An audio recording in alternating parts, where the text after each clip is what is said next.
This story happened about 2 years ago when I was 19 and my foster sister Kira was 16. For the sake of this story, it's important to know that I was female presenting and hadn't come out as trans yet, nor was I presenting myself in an overtly masculine style at the time. It was the summer before I was going to college and mostly lived with my mom and Kira, except for every other weekend where I'd stay with my dad. Now summers where I am can get really hot and humid, so we had a habit of waiting to walk the dogs until 6 or 7 p.m. because that's when it'd be cooler but still light outside. On this particular evening, mom wasn't going to be home until late, though I don't remember the exact reason why. She's a woman that likes to stay busy and often participates in choirs, Bible studies, youth group events, classes, and more, so it wasn't uncommon for Kira and I to be left alone until 8 or 9 p.m. So it was up to me and Kira to walk the dogs by ourselves, unless we wanted our younger dog, Samson, to throw tantrums due to his pent-up energy. Even though we lived in the countryside and could have walked them down our street, Kira and I decided to drive out 20 minutes to a park instead. Why? I don't remember. It could have been anything from being bored walking our roads to not wanting to have to deal with blind curves and hills. Whatever the reason,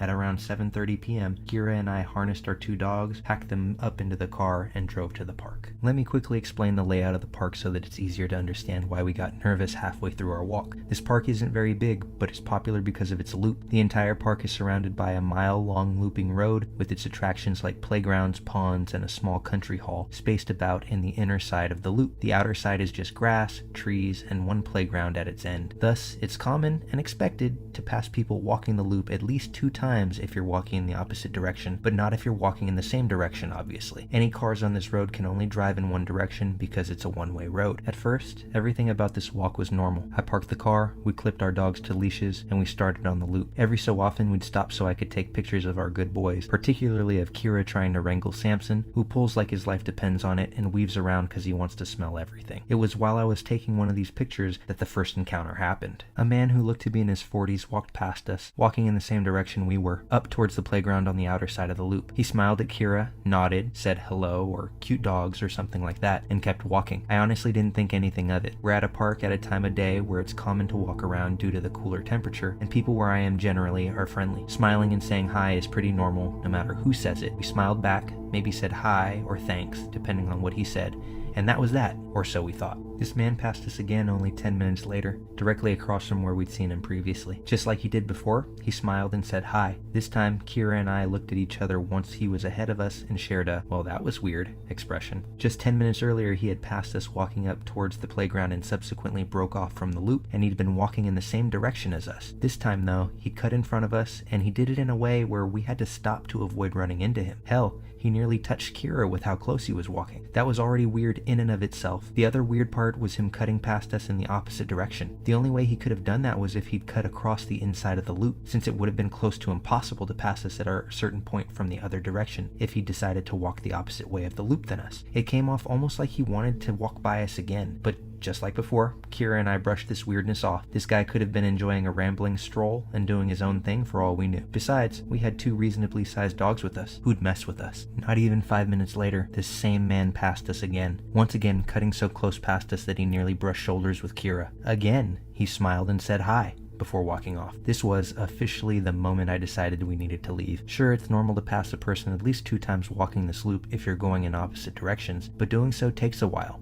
You have to at least get to the parallel spot on the loop from where your paths first intersected to see each other again. Both the time between running into the guy and the location we passed each other didn't match up in a way that didn't look suspicious. Plus, I really wasn't a fan of how he cut across us. The first time, he passed us like a normal person walking faster than us would, albeit a little close. The second time, he cut in front of us from the opposite direction instead of walking around us, to the point we had to stop to avoid running into him. This third time, he walked up behind us, then did this weird directionally slant walk to cross the street and go in the opposite direction, cutting us off again. I told Kira to hustle so we could get to our car and get out instead of doing a second loop. So that's what we did. When we were almost to our car, we noticed the car creeping along behind us. We pulled to the side and stopped to let it pass, but for a second, it stopped too. We figured he was getting ready to park, so we started walking again. The car started creeping along behind us soon after we did, so we stopped again, and the car stopped with us. That's when Kira got nervous. We hadn't seen the middle-aged guy since the third cutoff, so we figured I had overthought the whole thing. But here we were,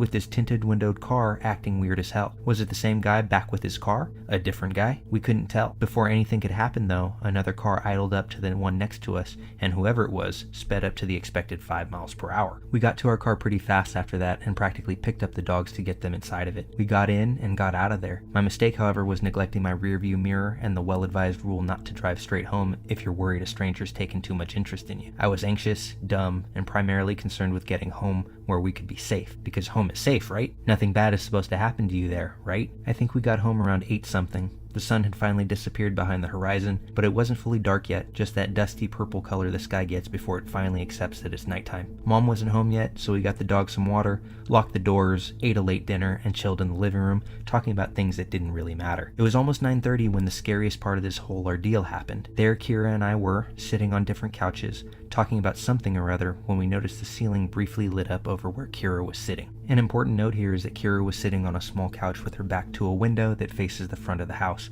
while I was on a couch on the opposite wall where I could see a sliver of the front porch. Due to our long, slightly curvy driveway, it's common to see headlights stream through that window, light up the ceiling, fade, then intensify. It means someone's just come home. So when that ceiling above Kira lit up, we thought nothing of it, assuming Mom was finally coming back from wherever she went that night, and we didn't take any notice of the light skipping the final arc of someone pulling all the way up the driveway either. We also didn't pay any mind to how long it was taking Mom to come inside. Mom has a habit of pulling in and then checking her phone for God knows how long before coming inside. After a couple of minutes, I noticed the small motion sensor light on the table from the porch light up. Again, I could only see a sliver of space based on my position and the curtains. Basically, I could see a smidge of the table and the rails bordering our porch, but not its stairs or anything approaching the door depending on how they approached it. I wasn't paying much attention either because I assumed it was my mom. Right after the light went off, we both heard the storm door open, but we didn't hear anyone pressing the code keys of our lock or jiggling the door handle. The moment the storm door creaked open, our 2 dogs jumped up and ran to the door, barking like mad.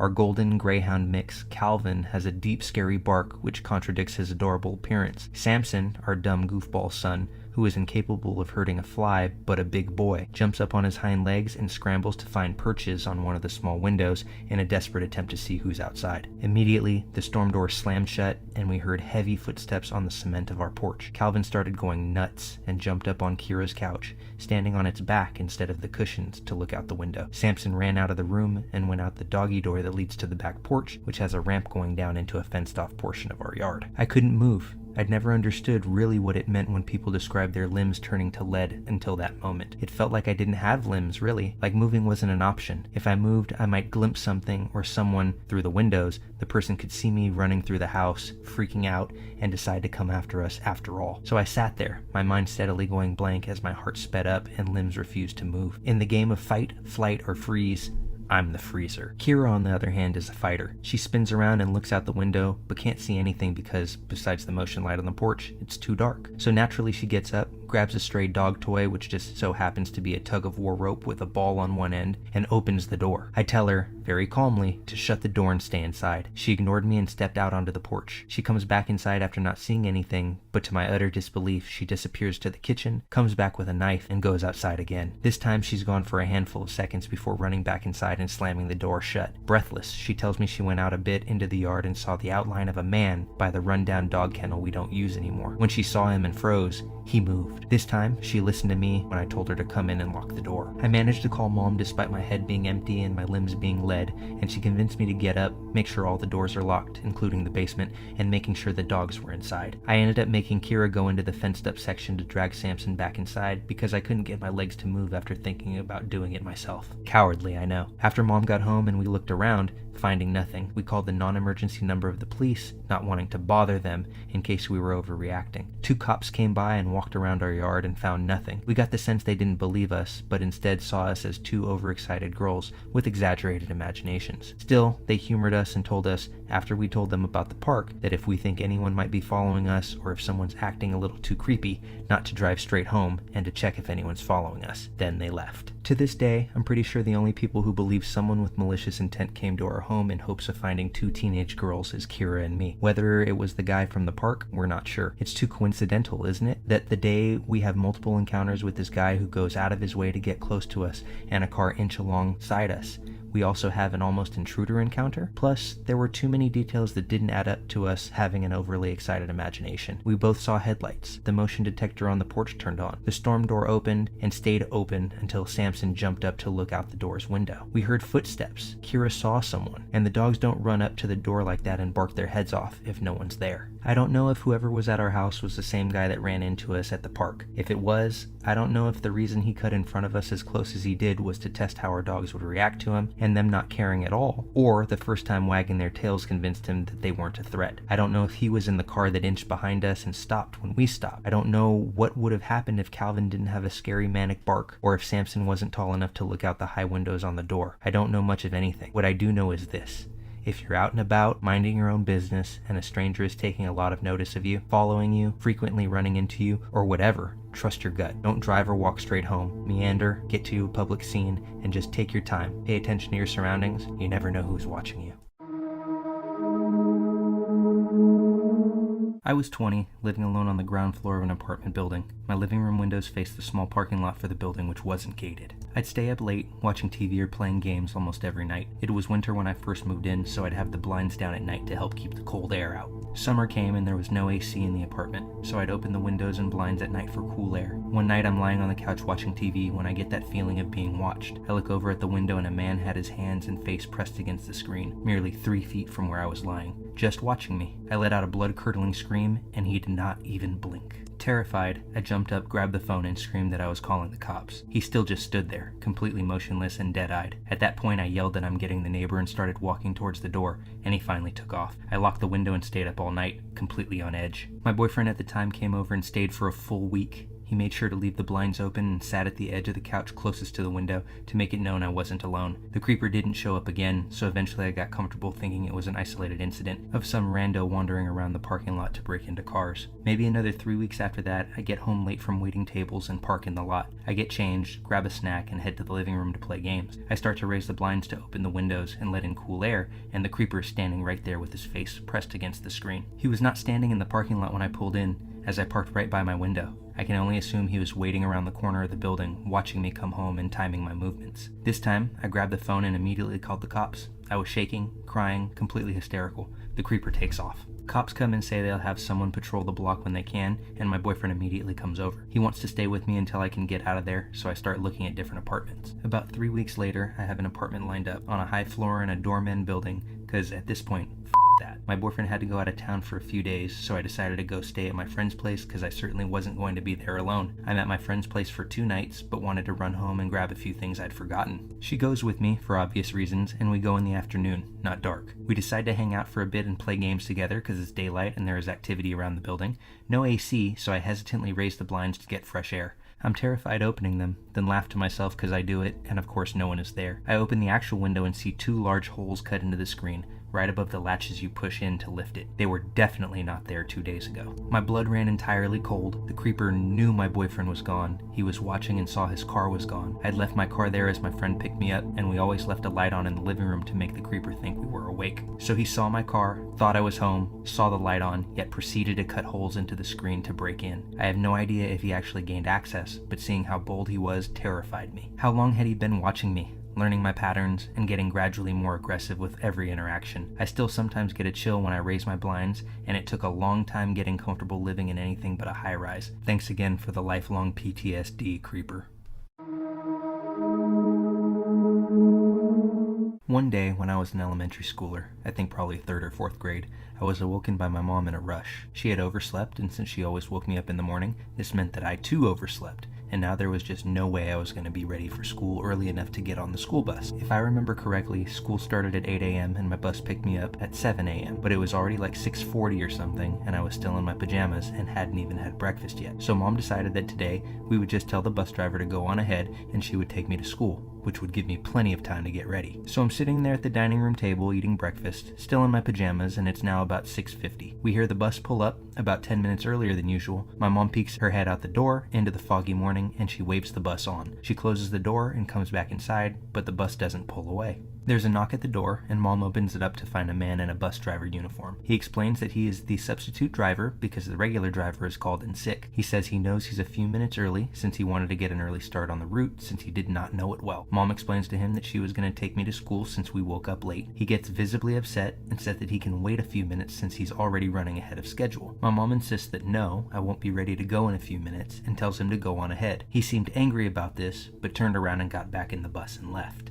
I return to eating my breakfast and still don't have my school clothes on at this point, but at 7 a.m. sharp, another bus pulls up to my house. Mom thinks this is weird and goes outside to talk to them. She comes back inside looking terrified, but doesn't really say anything about it and tells me to finish getting ready for school. At the time, I didn't know what happened, but my mom would end up telling me a few years later. When she went to the second bus, she found that it was being driven by my regular bus driver, and it was full of the other kids that are usually on the route. The other bus was empty, by the way. Mom asked the driver about the substitute driver and about him calling in sick. He says that he never called in sick and that there should be no substitute driver on his route. The driver immediately called dispatch in a panic and told my mom to go inside and call the police and report this incident. There was absolutely no one driving my driver's route that day. Whoever this was most likely a kidnapper who had targeted me. I never heard anything about it again, not even if someone else had ended up being picked up by this mysterious fake bus driver. But chances are, had I gotten on that bus, I would never have made it to school or back home, and if Mom hadn't overslept on that specific day,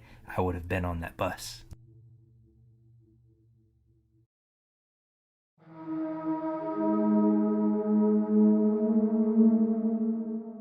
My boyfriend and I recently decided that we wanted to take the new tent we bought on its first trip. The tent was one that hooks up to your car to provide more storage space, and we were excited to try it out. We had even planned a kayaking trip the next day as well. It was supposed to be a nice, inexpensive outdoorsy weekend getaway. We tend to book things last minute, so all the state parks and professional campgrounds were full. This led us to a website that is essentially an Airbnb for campsite. The place we chose was a 100-acre property just 20 minutes south of the kayak shop. Of all the sites in the area, it was described as having working bathrooms, showers, and it allowed for campfires, with all the sites being accessible for cars. This site was also the most reviewed in the area, with 3 5 out of 5 star reviews. The area was very rural, so we did not think much about the low number of reviews for any of the campsite. The renter was Mary, who only ever texted us updates, but seemed sweet. We started out the 2-hour drive a bit later than anticipated, which put us behind the 11 a.m. time we had originally informed the host, but we tried to keep her updated with the new schedule. She just told us to let her know when we arrive at the address she sent us. When we arrive at the address, we are greeted by a barn from the pictures. It had string lights all over it, seemed fairly new, and just gave a nice feel to it. We sit in the car for the next minute and struggle with cell service to text the host and let her know we have arrived. 10 minutes after our text sends, a sweaty man who appears to be in his 60s pulls up on an ATV. He lets us know that he is the father-in-law to Mary, and she's busy taking care of a seasonal harvest and sent him instead. He lets us know we can take the car anywhere on the property and offers to show us around on the ATV. My boyfriend, who's visibly uncomfortable,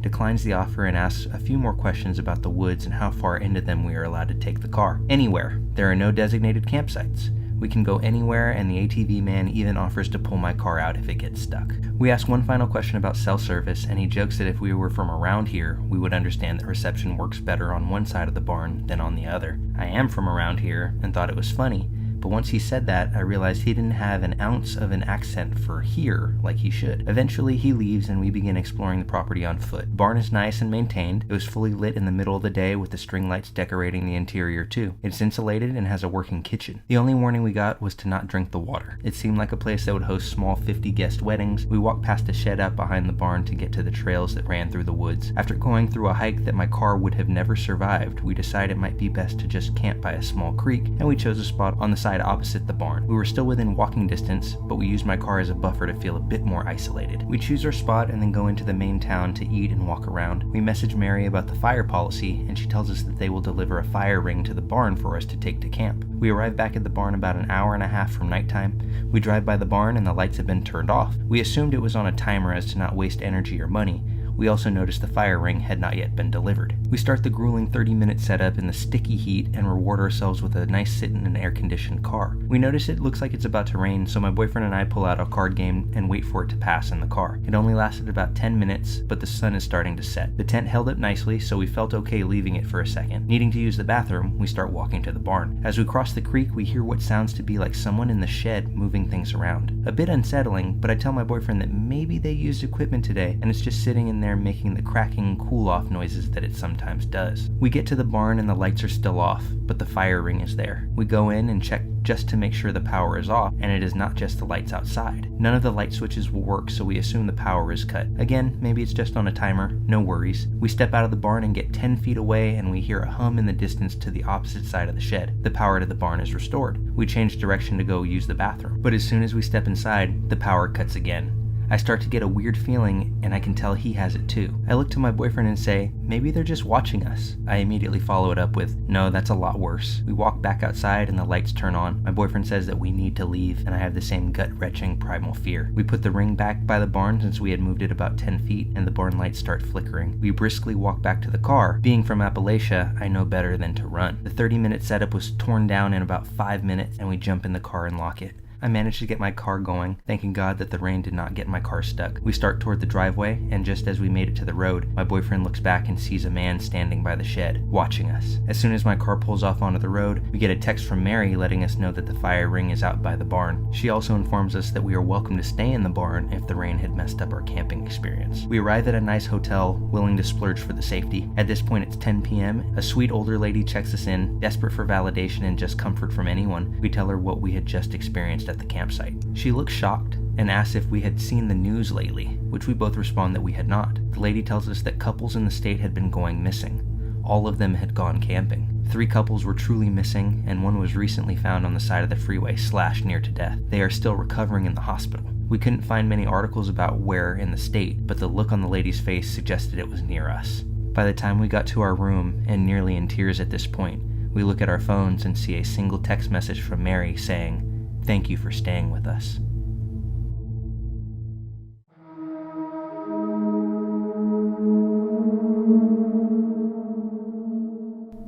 This took place when I was about 16. My aunt was in town visiting and we were coming back from the grocery store. We were driving back to my mom's house. My parents are divorced, just so you know, and she lived way out in the country. Like it's a 10-minute drive from anywhere. We pull up our driveway and a red car pulls in behind us. My aunt and I stay in the car and the man approaches the driver's side door. I can't rightly tell you why he looked like a creep, but he looked like a creep. Very pasty skin, eyes that were staring too hard, just overall weird. He claims he's lost and looking for a way to a fitness center in the town next over. The exact fitness center that is about a minute away from where the grocery store is. Super odd, but I give him directions. He thanks me, but continues to stare at me. He asks if we know each other, and I reply no. He gives me his name, and I again repeat no, I do not. A couple seconds of awkward staring, and he asks what my name is. Well, being an idiot and feeling anxious, I tell him that was a mistake. He confirms we don't know each other, and heads back to his car, and we watch him leave. My aunt and I agree he was very strange, but shake it off and take the groceries in. From where we parked, you have to take a long, windy path up behind the house to the back door. My aunt goes outside to grab the rest of the groceries, and I settle on the couch in the living room and look outside. Red car in the driveway. My aunt comes upstairs and said the guy was almost to our door and claimed he forgot the directions. My aunt curtly told him, right, left, right,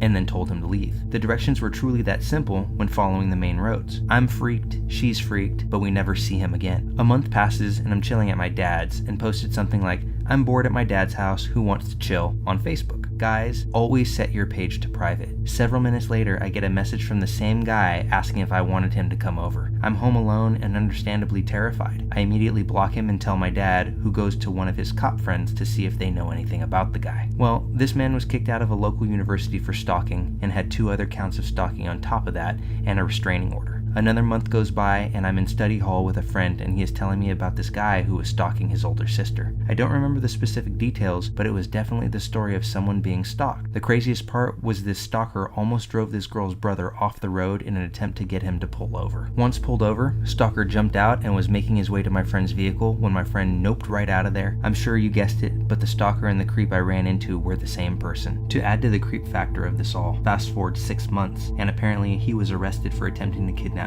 3 different women within an hour, failing on all attempts and almost running over the last woman's father who was with her at the time. Confirmed it via news article, and I'm still pretty floored by it all.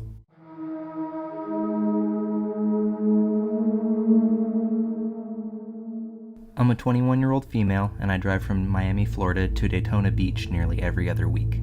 I make sure to fuel up before I start off, but this one particular day, I didn't. I left Daytona around midnight, driving back to Miami. I drive a black Mustang 40th anniversary. I was literally flooring it back home through I-95. The entire route was empty other than a few trucks and small cars here and there. I was jamming to some good music, not paying much attention to what was going on with my fuel tank. Around 2:30, 2:45 a.m., the low fuel warning came up. I saw it and started looking for the nearest exit, which happened to be Boynton Beach. I have never been there and had no idea about how the area is. I took the exit and saw that there was a Circle K right off the exit. I was a little relieved because now I at least wouldn't run out of fuel in the middle of nowhere. Now with barely any fuel left in my car, I pull up to the gas station. It's totally empty. I can't even see a single car inside or even outside on the road. There were no people other than one tall man in a red-colored jacket walking around near the side of the gas station where all the parking spots are. But he was not very close to the pump I was at. I was a little scared, but I usually try to shake my fear off by telling myself that it's nothing. Although I'm glad that I listened to that little voice inside me this time. This man at this point is looking at the ground, but kind of walking in the general direction of my car. I'm still inside the car contemplating whether I should get out or stay in. Usually I would have just gotten out and fueled, not being scared. But that day, something in my gut told me to lock the door and wait inside until he either goes away or walks past my car. At this point, the guy is just a few feet away from my car, still not looking at me. I'm trying to tell myself, it's okay, he doesn't even care that I'm here, I should get out. But then, my worst fear comes to life. This man looks up straight at me and dashes towards the driver's side door and tries to open it. At this point, it's around 3 a.m. with no other people in the general vicinity. I literally froze for a second and thought, I'm gonna die. He pulled on the door handle several times trying to get it open, but then I somehow got my senses back, turned the car on, and floored it. He didn't let go of the door handle until I started the car and hit the gas pedal. I'm so thankful that despite the low fuel, my car still started up and drove off. I literally had nothing on me to defend myself other than the plastic fork I got from Panda Express earlier that day. I still can't get over the whole experience, and it gives me chills even typing it out tonight. I have no idea what came of creepy gas station man in a red jacket, or if he tried this with anybody else, but I encourage everybody to be aware of their surroundings and not wait until 3 in the morning to fill up their gas tank. When I was a kid growing up in a very small town in the 80s and 90s, my parents often left me and my little sister home alone for a few hours at a time to run errands. My mom had 2 brothers, and we lived in the same town as one of her brothers and his family. Being a close-knit family, my cousins and I were always over at each other's houses. The adults would leave us alone a lot. Back then, it was standard to tell kids, don't open the doors for anybody and don't use the stove, and we never thought anything about it. After my parents' divorce, though, it happened more often as both my parents worked different shifts at their jobs. My sister and I lived in town, and my cousins and my grandma lived outside of town with only a few neighbors nearby, so my sister and I got the best of both worlds, city kids and country kids. Because we lived in such a small community, everyone knew everyone else, and I think we all felt perfectly safe that nothing bad would ever happen to us, and if it did, our neighbors would help us. Around the time I was 8 or 9 years old, I began to get strange phone calls. It would be a man's voice on the phone, and these calls would almost always come when I was home alone. The person would tell me they could see me, that they knew I was alone, and that they were coming to get me. When I'd get these calls, I'd usually just hang up without saying anything. Of course, it terrified me, but I was too scared to tell my parents. I was scared by the calls, but I also liked getting to stay home alone. Being left to take care of my sister made me feel grown, and I didn't want my parents to stop leaving me in charge. Stupidly, I kept the calls to myself. One day while my dad was at work, my cousin who was a year older than me was at my house. We were watching TV and playing when the phone rang. She answered it, and her face went pale immediately. I asked her what was wrong, and she shook her head, saying, I can't tell you. I pressed, and she finally told me about how this man would call her a lot when she was home alone, always telling her he knew she was by herself and he was going to come get her. I was shocked. I explained that I had been getting the same calls, and we immediately agreed that it had to be one of her older brothers or their friends playing a mean joke on us. We calmed down and kind of laughed it off. I didn't get another call for a while after that, so I almost forgot about it. In the summer between my 6th and 7th grade year, my grandma had taken a part-time job and my mom lived in another town, so my sister and I were home alone almost all day, every day while my dad worked. We spent our days playing outside in the yard, riding bikes around the neighborhood, and tanning in our backyard a lot. One day my sister was gone to a friend's and my cousin was back at my house. We were listening to music and dancing around the living room when the phone rang. I picked it up, and there it was, the voice. At this point I was 12 years old and I had developed a little bit of an attitude. When the man told me he knew we were home alone, I laughed and said, liar. He waited a moment and said, I can prove that I know you're alone. I laughed again, a little more nervously this time, and said, oh yeah? Then do it. His response was, I love that little yellow tank top you're wearing today. By this time, my cousin had turned off the music and was watching me, so she saw when the color drained out of my face. I was freaking out. I had just gotten a new outfit and was wearing it, a yellow tank top and jean shorts with a matching yellow and pink patch. I yelled to leave us alone and slammed the phone down, my heart racing. I started crying and told my cousin it was him. He knows we're here by ourselves. I ran over to shut the living room curtains and my cousin said, "I think we should call somebody." I agreed, but instead of calling the police, she picked up the phone and tried to call her mom at work. We got no answer. I called my dad's work and left a message with the gate guard to have him call me. As we were debating what to do next, I heard the gravel in our driveway crunch under the wheels of a vehicle. I ran to the window and peeked outside to see a small red car sitting in the driveway. I didn't recognize the car, and I didn't recognize the man and woman sitting inside of it. In our tiny little town, even if I didn't know someone's name, I'd surely know their face, but I didn't know either one of them. I froze with fear as I watched them talking to each other, and my cousin ran to lock the back door. We had no weapons, and no real way to try to defend ourselves other than my softball bat. As my cousin came back into the room, she hissed, "We have to hide." My cousin hid in a small space between a tall bookshelf and the wall, and I threw myself behind our recliner, which faced the window. I watched in horror as the woman walked up to the front door. Instead of knocking, she tried the knob. I tried to quiet my breathing, convinced she might be able to hear me, and watched her shadow through the curtains as she walked around to our carport. Sure enough, I heard that doorknob jiggle too. There was a pause, and then the door shook as if someone was trying to force it open. I covered my mouth and forced myself not to scream. After what felt like an eternity, the sound stopped and everything went quiet.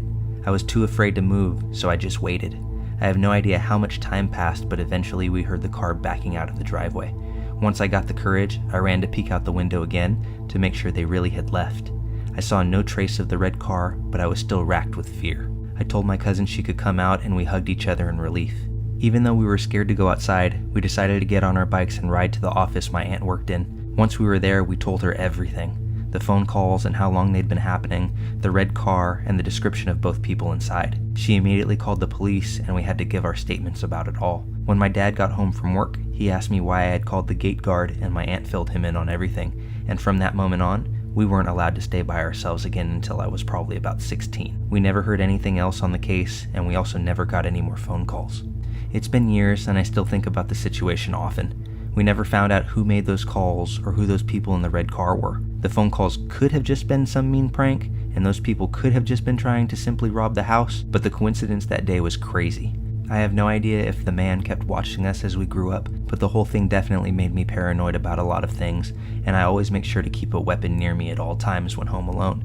Now as a single mom, I'm forced to leave my kids alone occasionally, and I'm overly protective with them, giving tons of instructions and rules about what they can and can't do. They may roll their eyes at me, but I know the dangers in this world, and I'd much rather be safe than to be sorry.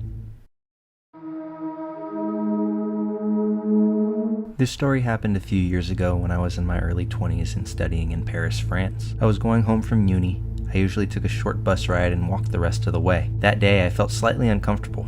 I could sense some guy looking intensely at me. I was used to unpleasant, unsolicited gazes, but this time his gaze felt beastly. It's hard to explain why, but I felt like I was prey being stalked. I decided to get off the bus a few stops early. I wanted to avoid him and didn't want him to see where I usually got off. Like I learned in the movies, I waited until someone else pressed the stop button and waited until the last moment to stand up and leave. I didn't notice him getting off the bus. Just as I was feeling the relief of having escaped an uncomfortable situation, I look over my shoulder, and there he was, a few meters behind me. I had the distressing feeling his eye had just looked away the moment that I turned. I walked into a shop, took my phone out, and pretended to be taking a call. When I couldn't see him anymore, I exited and made my way home as fast as I could. I kept looking back in the busy street. I zigzagged, crossed the street at every crossing. Finally, I believed that him getting off at the same stop as me was just a coincidence. However, when I reached my building, I looked back one last time, and there he was. His alarming gaze upon me, smirking. I ran up to my apartment, climbing the stairs 4 at a time. I reached the top floor, squeezed through the door, and locked it, and then I froze. My intercom began ringing. Don't ask me why I picked it up. I regretted it almost instantly. I could hear the opposite flat intercom ringing as well. He had pressed all the buttons one by one, hoping someone would open. But now, he knew my name. Gabrielle?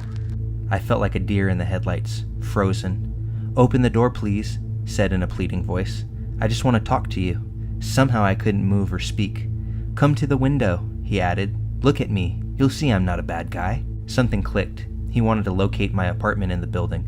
I was not going to make that mistake. I hung up, in shock, and I waited by the door without moving for what seemed like hours. When I finally managed to calm myself, I called my long-distance boyfriend. Call the police, he said immediately. Why didn't I call the police? I don't know. Today it would be the first thing I would do. The fear of making a big deal out of something not important, perhaps. What an idiot I was.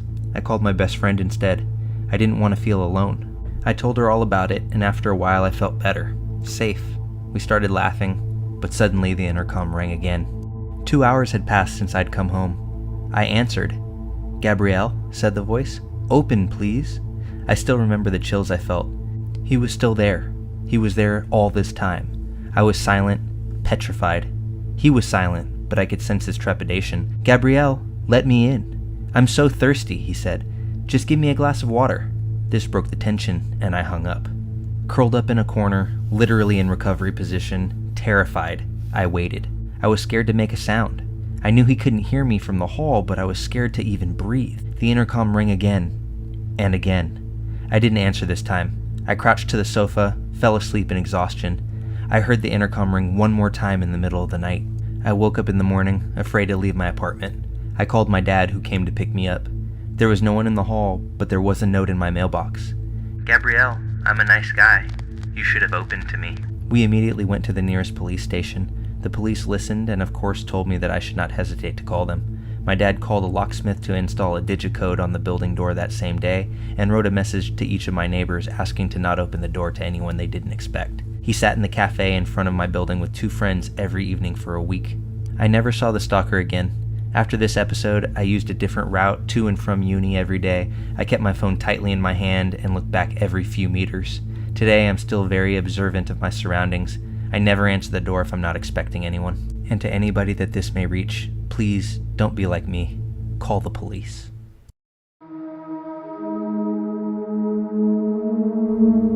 I was about 7 years old, my brother about 10. It was well past our bedtime when our mom woke up off the couch to put us to bed.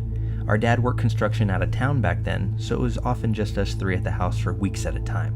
Up the stairs and to the immediate right was our parents' bedroom. Going left put you in the middle of a hallway. Taking another left down the hallway led to my brother's room. The opposite end was my room, which was also across the hall from our upstairs bathroom. At either end of the hallway are windowed doors we always kept locked and rarely used.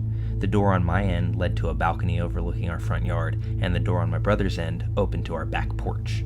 My brother and mom both had a habit of waking up in the middle of the night to use the bathroom. I only knew this because I was a light sleeper, and they just couldn't help flushing with the door wide open. This night, however, my brother stopped on his way to his room and came back towards the bathroom. "I'm going to try to pee before I go to bed. The past few nights I've been too afraid to walk to the bathroom. I keep seeing a man wearing stripes at the end of the hallway." I don't know if my mom wrote it off as my brother telling ghost stories to try to scare me, or if she was already half asleep and didn't catch it, but she didn't react at all to my brother's confession. I, on the other hand, was terrified by it. The fear of seeing a ghost like at the end of the hallway or through the windows is the reason I started running from the stairs to my bedroom at night. Years later, when I was about 18, my mom and I were having a conversation in her car about a dog we had for a very short time when I was little. We were sharing stories about Max's tendencies towards destroying my shoes and other unruly behaviors when my mom blurted out, "Do you remember that time I opened the front door for the cops and Max ran inside to the kitchen and started tearing open that big bag of dog food we had?" This really caught me by surprise because in all the years I lived in that house, we never once called the cops. I asked her what she was talking about and she looked equally surprised as if she had just revealed something by accident. "Oh, that's right. I never told you because you were too young at the time. One night I woke up hearing noises outside my window and when I looked I saw a man staring into my bedroom." She went on to describe how turning on the lights caused him to take off running and how she grabbed my dad's pistol before calling the cops. I can't remember all the details I gave them when they showed up. Tall, white male, wearing striped shirt and jeans, short dark hair, something like that. They said it matched the description of a man they were looking for in the area. Turns out he had escaped from jail on a murder charge. Now I know it sounds so obvious hearing those 2 stories back to back, but it wasn't until a few years ago, in my mid-20s, that I pieced together that my brother had unknowingly warned us about a murderer who spent multiple nights casing our home. So to all the parents out there, your child may not be telling ghost stories or have an overactive imagination. They may just be warning you about danger.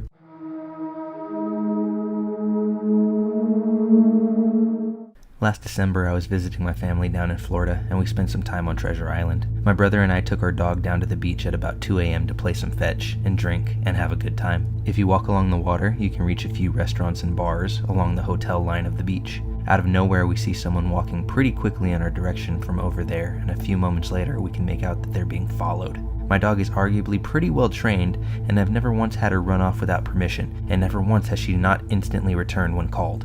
But that changed that night. She was about 5 feet from me, and I saw her hackles shoot up, and I went to grab her collar, but she took off in a full sprint, making some truly terrifying barking and growling sounds. We obviously took off after her, and she reached the first person and stopped between them and the people behind them. She was barking and growling and lunging, and I finally caught up and put her on a leash. She's never reacted in that manner, so it was truly scary. The group following ended up being 3 men that were probably in their early 30s. They started booking it in the other direction. I turned around and the person being followed was a young woman around my age. We asked if she was okay, and she just broke down in tears and collapsed into my brother. My dog insisted she get on the ground for some excited pup kisses and a soaking wet cuddle, which they both seemed to enjoy. She was far too overwhelmed to talk, so she got onto her phone and rang her friend's number to have us talk to her. We were able to figure out where she was staying and walk her back to her hotel, where we met up with her friends, and we all exchanged numbers to talk at a later time. The next day we all got together, where we learned she had gone out for a walk on the beach, stopped for a drink at the bar, drank a bit, and then just started not feeling right. So she left the bar and soon noticed 3 men left after her. She had been walking for about a mile at that point, terrified and slowly getting more and more messed up. She doesn't remember much about the night, and we knew she was probably on something, but we had no clue she'd been drugged. We're still friends now, and we're all going to meet up when we're back in Florida. I've never been more proud of my dog and more grateful that we were in the right place at the right time. I hate thinking about what could have happened. So for all those enjoying spring break, make sure that you watch your drink, watch out for your friends, and even more, watch out for sketchy people. I've never shared this story, except strangely enough to my teacher at the time. I was in 1st grade at Northside Elementary in DeSoto, Texas. We lived about 3 long blocks down, as my mother liked to call it. I personally feel it was a lot more. My sister and I were brought to school on a regular basis and walked home. My parents chose to divorce right at this time. My dad moved out and we started seeing him every other weekend. My mom began dating someone else, and I remember she became disinterested in taking us to school as much. She became very preoccupied with her new relationship, and I remember that she often had me walking to school as well as coming home. Thinking back to this day, I'm not sure why I was late. Maybe there was a doctor's appointment or something along those lines. I remember that it wasn't very late at all, maybe just an hour or so after school had started. My mom pulled up in the car and I got out. I remember hoping that she would wait there to watch me go up the flights of stairs and inside, but she drove off right away. And this is when I saw him. A man, pretty normal looking, stepped out of a car looking directly at me. My mom had pulled off and this man was the only person around. He crossed the street quickly at an angle, coming directly at me. I remember turning and running up the 3 flights of stairs that separated me and the front doors of my school. When you're a little girl, these stairs seem much bigger. I remember looking over my shoulder and he was literally running up the stairs after me, and I had that horrible gut reaction and ran as fast as I could. I remember the double doors in front of me and I was panicked, thinking I wouldn't make it. At that young age, I felt the energy coming from this otherwise normal-looking person who would have looked like my dad. I remember the huge intrinsic feeling of doom and the urgency to get through those doors. And luckily, to my surprise, I did make it.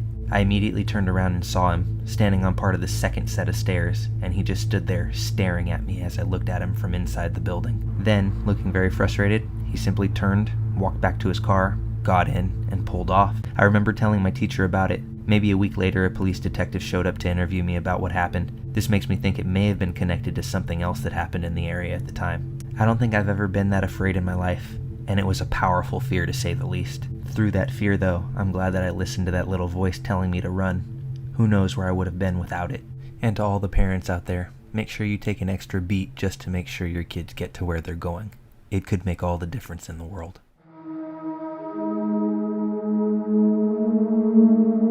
I'm a 28-year-old female, and this story is from years ago.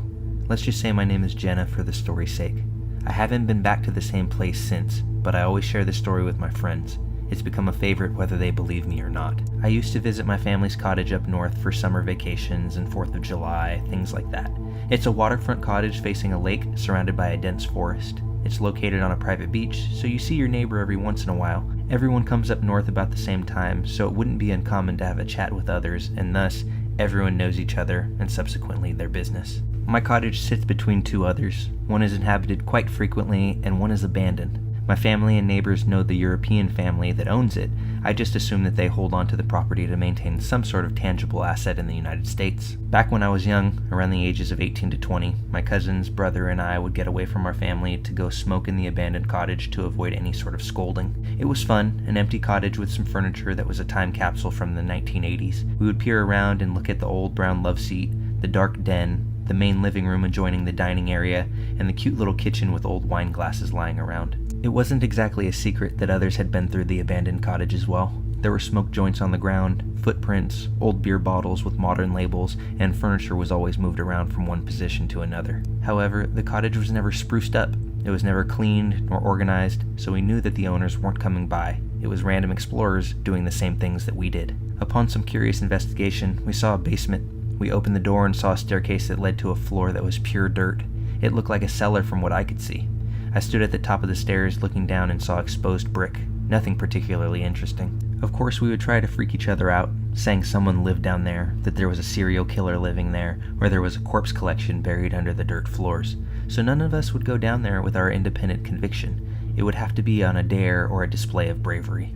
One day, around Thanksgiving, 4 of us, which was 3 girls and my brother, went to the abandoned cottage to go smoke some joints and gossip about the family. I don't see my cousins much, only during special occasions, so we sat on the tables in the dining area to smoke, chill, and chit-chat. Of course, the topic of the basement would come up. We laughed and talked about who would go down there, who would be most likely to survive the serial killer living beneath us, waiting for his next victim to enter his abode. That's when we turned and noticed that the basement was unlocked, and this was unusual, since it was always locked.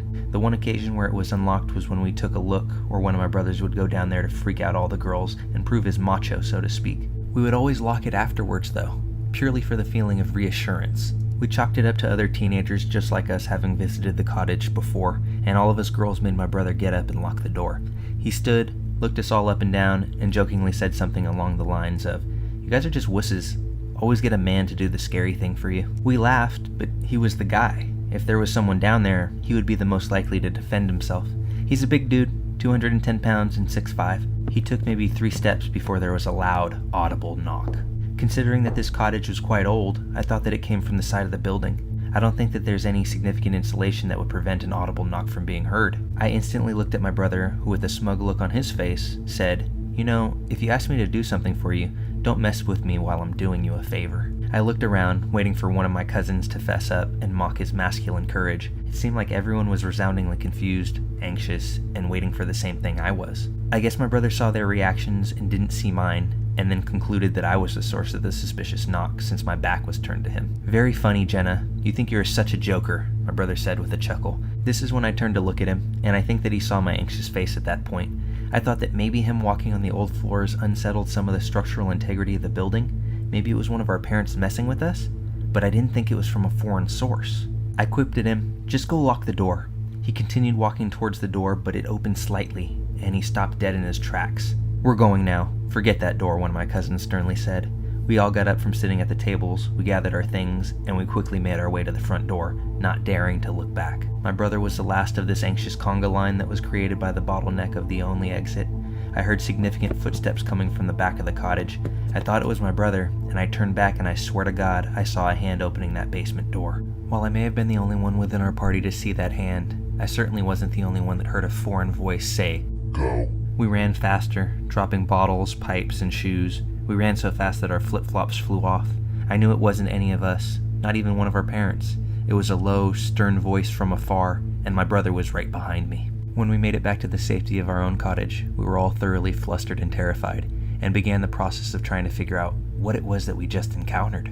While we couldn't exactly shake off the possibility that it was a homeless person seeking refuge in an otherwise abandoned building, that voice was so deep and ghastly that it almost felt inhuman. After hiding our stashes, we recounted the entire story to our parents, who then called the cops, and we were able to watch from afar as they checked out the abandoned building. After checking every crevice and crawl space in which somebody could potentially be hiding in that cottage, the police came back and told us that they found nothing and no body. And this included the basement, which had no visible footprints, a thick layer of dust covering every single surface, and 0 identifying marks that would have shown a human was inhabiting it. And while this left our young group with more questions than it did answers, it also left us all with the feeling that we made our exit from that cottage at exactly the right moment. There's no telling what could have awaited us beyond that door. And while I don't believe in spirits or demons or anything like that, when something tells you to go, you listen, and you don't ever go back.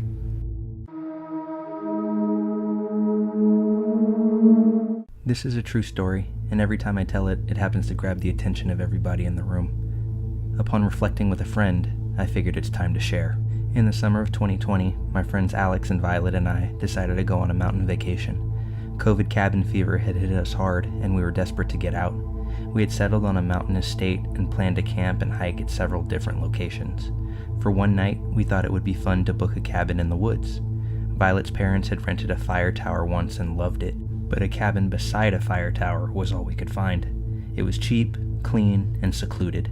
Excited to have a night where we could be as obnoxious as we wanted, we booked it. In the weeks leading up to the trip, we decided it'd be a great idea to drop acid at the cabin. Violet bought an entire sheet in preparation for our arrival, and it was tucked away in her bag as we pulled out of the driveway to make our way to the cabin. I remember this knot in the pit of my stomach, this aching feeling that gnawed at me. I told Alex and Violet there was no way we could drop acid that night, and Violet was pissed. We turned around and got into a massive argument, but I stood my ground. I just knew that we had no business tripping that night. Finally, the fireworks were settled, and we were off. The cabin was roughly 30 minutes away from the nearest town. It sat atop a mountain, and we held our breath as we rounded the busted road that spiraled towards the top. There were no pull-offs, no other campsites, just a long, winding road that led us to the cabin at the peak. We settled in and started a fire to get warm, and as dusk gave way to night, we heard the unmistakable noise of an engine on the road, then the flash of headlights. A side-by-side with 3 kids arrived, and our nerves settled. They smiled, gave us a wave, climbed the fire tower, and then left. We'd heard there may be occasional visitors to the fire tower, but they were the only ones who'd come by. We doused the fire and moved inside, heated some hot dogs until they were lukewarm, ate them real fast, and then sat in silence. You don't know how quiet it is until you're in the middle of nowhere. You can hear every rustle of the leaves, the whisper of the wind through their branches. You get so used to white noise living in the city.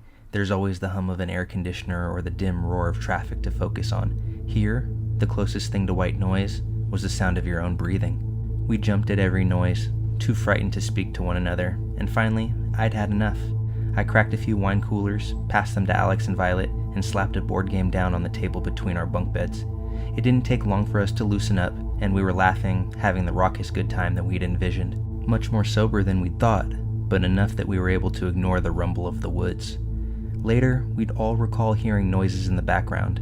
The snap of a twig, the dim rumble of an engine. None of us wanted to rupture the air of nonchalance between us, though, so we all ignored it.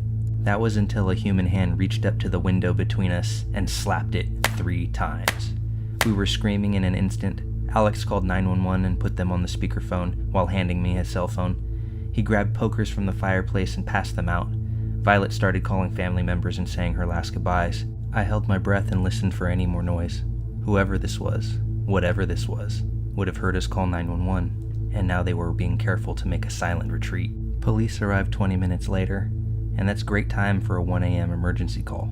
They even had their dogs there to comb the mountain, but they found nothing. They suggested it may have been a bear, but I could tell from their faces that they didn't even believe that. We'd barely cooked those hot dogs, and why would a bear smack the window by a couple of screaming kids rather than the one closest to the pan we'd used to cook? Why would a bear knock on the window like a human? Why, when we screamed, did the bear make a stealthy retreat? They had no answers, but they did have an anecdote for us. As they'd sped to us, they'd come across a car at the base of the mountain, but that was the only sign of life that they'd seen. I remember my blood ran cold, but Violet and Alex were too frazzled to absorb the weight of what they'd said, and dizzied by a whole new horror. Violet's car, which was thoroughly dusted by our drive up the mountain, was covered in handprints. Handprints that didn't match ours, handprints that touched places we hadn't. We grabbed our stuff by the armful and threw it inside, eager to remove every part of ourselves from this mountain. We followed the police, grateful for every pothole that found us further and further from that wretched cabin. We made it down in record time and found lodging at a seedy hotel that reeked of cat pee. I couldn't sleep a wink. The thought of that car on the road rang in my head. Remember, there was nothing else on that mountain. It was narrow road to the top, no pull-offs, no other campsites. There was the fire tower. Maybe a visitor decided to spook us during their late-night excursion? But the kids from earlier, we'd seen their headlights. Whoever did this had stopped their vehicle further down the road and hiked the rest of the way. They didn't want to be spotted. They wanted silence, secrecy. Whoever this was hadn't been looking for a cheap scare. They had planned this. I don't think I'll ever know what the person on the mountain wanted from me. I don't know if it was a practical joke or the beginning of a night of terror. I'm grateful for Alex's quick wit in calling 911. I wonder if our visitor knew we had service, because it was certainly a welcome surprise to us.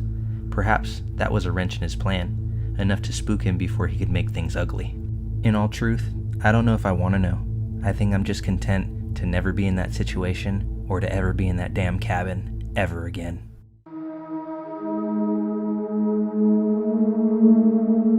My sister, my mom, and myself have been trying to make sense of this for the past couple of hours, and the facts get less comforting the more we compare our experiences of that night. So last Friday night, I was home alone while my family stayed in their cabin a few kilometers away.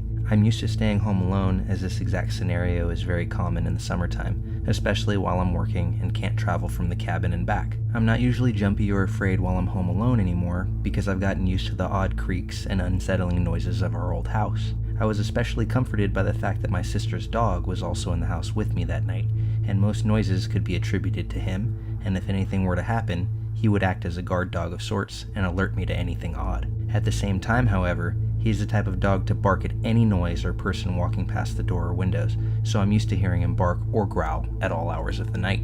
Even so, this past Friday, the sound of his barks at nearly midnight were disconcerting to say the least. Despite my comfort with staying home alone, I'm still terrified of the premise of a break-in or some other uninvited human interaction at midnight. I let him bark for a few seconds, telling myself if it was just someone walking past our glass door in the adjacent alleyway, he would quiet down once they passed. Needless to say, that's not what happened. He kept barking and growling for a few moments too long, and I finally got out of bed and walked upstairs to check it out. As I'd expected, he was standing alert at the glass door. I was comforted for a moment until I walked over ready to close the curtains and go back to sleep, and saw the door open about 2 or 3 inches. I froze. I had let Bosco the dog out earlier that night, but I know I closed the door. I have never left this door open. I'm an especially paranoid person with bad anxiety, especially concerning break-ins and the like, so I would never, home alone, forget to close that door. I'm 100% certain. But at the time, I didn't let myself think about those facts, or even acknowledge that I could not have left the door open, because I knew it would send me into a spiral, possibly even a panic attack if I didn't explain this away. I closed and locked the door, double-checking that it was certainly locked. Using the flashlight on my phone, I looked around the entire second floor of my 3-floor house, including closets and other reasonable hiding spots just to put my mind at ease, and upon finding nothing, I went back downstairs to my room. As I was down there trying to push away the fear, I could hear Bosco walking around on the floor that doubles as my bedroom's roof. I thought I was overthinking it when it started to sound like human footsteps accompanied by Bosco's footsteps. He walks around for about 10 minutes before I put in my earphones and talk myself down until I can fall asleep. At about 2 a.m., my sister comes home from work. I woke up a few minutes before this to Bosco in the basement, whining at my bedroom door. When I got up to let him out, my sister walked in, and we let him out the front door rather than the glass patio door, letting him in the same way. We talked for a while before I went back downstairs, and my sister went to the bathroom. I forgot about the door, busy with work for the next few days, and forgot to mention it to anyone until tonight. My sister and mom were home with me for a movie night while my dad and brothers stay at the cabin. I remember the door situation when we were picking out a horror movie to watch. I was sharing it as a creepy, almost funny story before my sister spoke up, saying that same night, an hour or so after they got home, the door was open again. The same door that I remember locking from the inside and that hadn't been opened since earlier that night. My stomach dropped, and I started shaking the second that this was revealed. We first started trying to explain it away. Maybe she had let Bosco out and forgot to close it until we both recalled that we'd used the front door. Then we were trying to justify a reason someone would break in to not steal anything, and proceed to stay for 2 hours before leaving. Ultimately, I realized that I quite possibly locked someone in the house with me, then forced them to hide upstairs while I searched the second level of our house. Then, this hypothetical person would be trapped up there, not knowing that this house was not empty, and there was a dog who would bark if they showed themselves again, alerting me to their presence. Then, when I was in the basement and my sister was in the bathroom, they ran out the glass door, which is timed perfectly to when they found the door open once more, much more wide open than when I found it originally. Perhaps they left it open the first time for a quick escape, or to stop the loud sound of it meeting the door frame. Either way, it ties together too perfectly for me to reasonably brush it off. I know it's unlikely, especially with nothing missing, but in this small town there have been many reports of break-ins with nothing being taken many times, so it's not as unlikely as it may be in the bigger city. I just can't make sense of this, and I'm shaken up thinking of the possibility of someone being in my house while I was asleep, alone in the basement. There's a part of me that doesn't believe it, but I can't shake the too many coincidences that all tie this together and making it as concerning as it is. Although I count my blessings every day that my searchings that night went empty-handed and that I never came face to face with this person.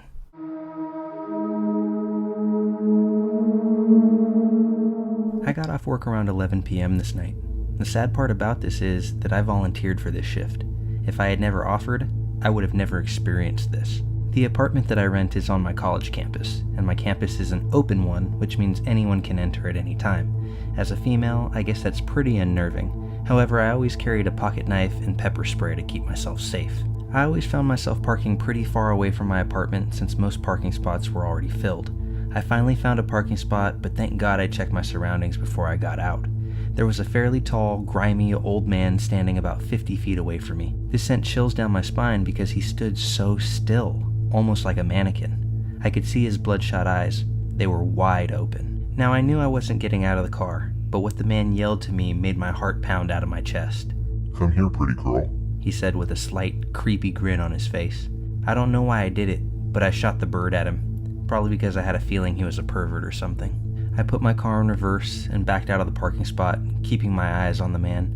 My heart pounded even harder when he started speed walking towards me. He was about 10 feet away from my car when I finally put my car into drive and stomped on the gas pedal. I literally drove to the other side of the apartments in a panic. I called my roommate/best friend and told her what had just happened. I asked for her to wait for me at the door and to stay on the phone with me. I stayed in my car for about 5 minutes to calm myself down and gain some composure. I kept looking around to see if the guy had followed me. He was nowhere to be seen, and I didn't want to get out of my car. However, I had to get into my apartment somehow. I parked in a spot where my apartment wasn't too far anymore. I decided to book it towards my room. I had my best friend on FaceTime the entire time I sprinted. I flew down 2 flights of stairs until I finally was about 100 feet away from my door. I saw my best friend waving at me. A feeling of relief came over me, if just for a few seconds. Now, I don't know if you guys have seen the movie Get Out, but just picture a grown man sprinting towards you. That's exactly what happened. That grimy old man hauled ass towards me, but this time he looked pissed. It was like a scene straight out of a horror movie.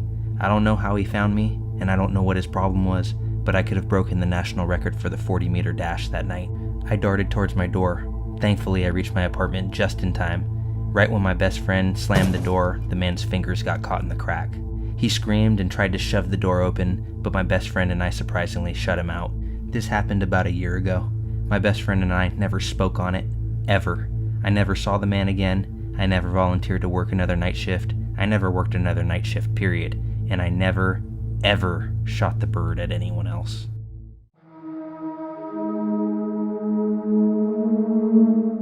After high school many years ago, I was in a bad place.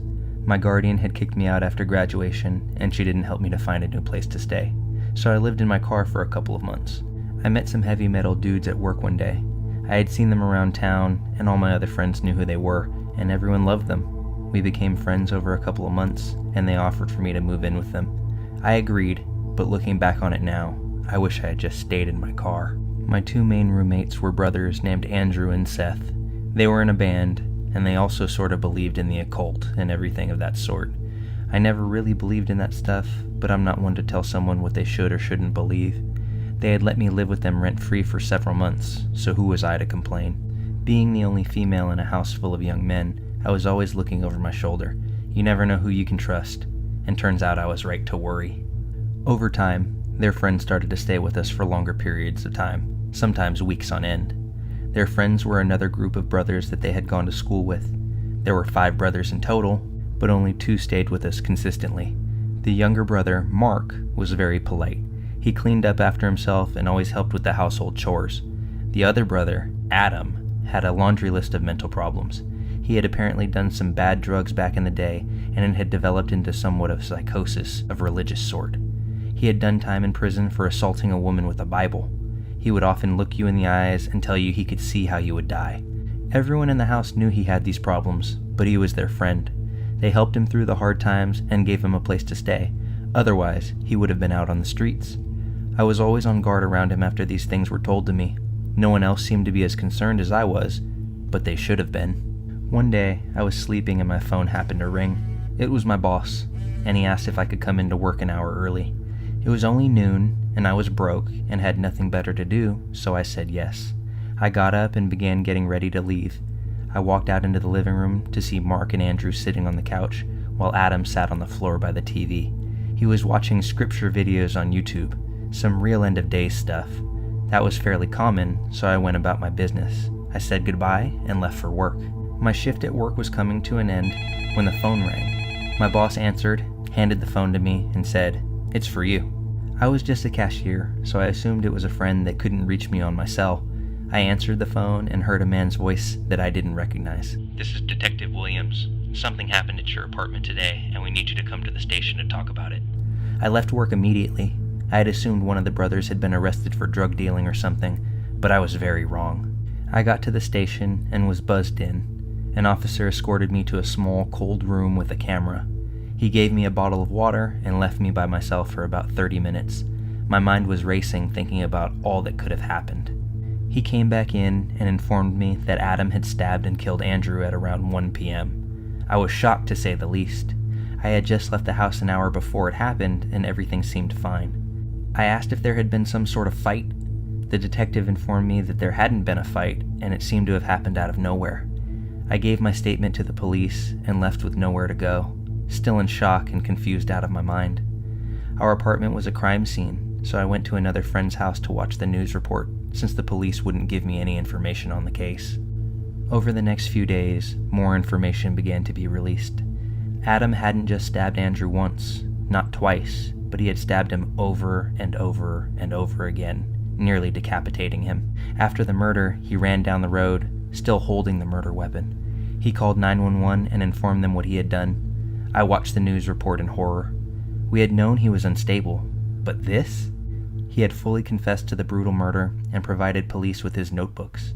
He had apparently been planning to murder all of his brothers, my roommates, and me. He thought we were possessed by demons, and this was the only way to free us.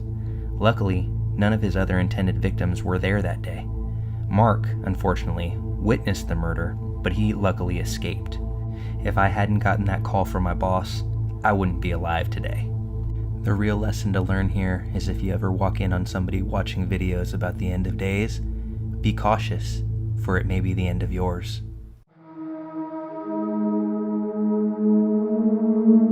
Last night, I was at a classmate's house working on a group project we have due tomorrow. I live in an apartment in the town where our university is located, and my classmate lives at his parents' house, which is in the foothills just outside of town. In order to get to the house, you have to drive along a relatively secluded and narrow 2-lane road for about 5 to 6 miles. We started working on the project at about 6 p.m., and I ended up hanging around for a while after we finished. So I left his house around 11 and started down the road back towards town. I didn't realize how tough it would be to navigate the road at night.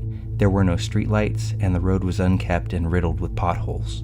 On top of this, I had no cell service, so I had to drive very slowly to make sure I didn't blow out one of my tires, since I had used the spare a couple of weeks back.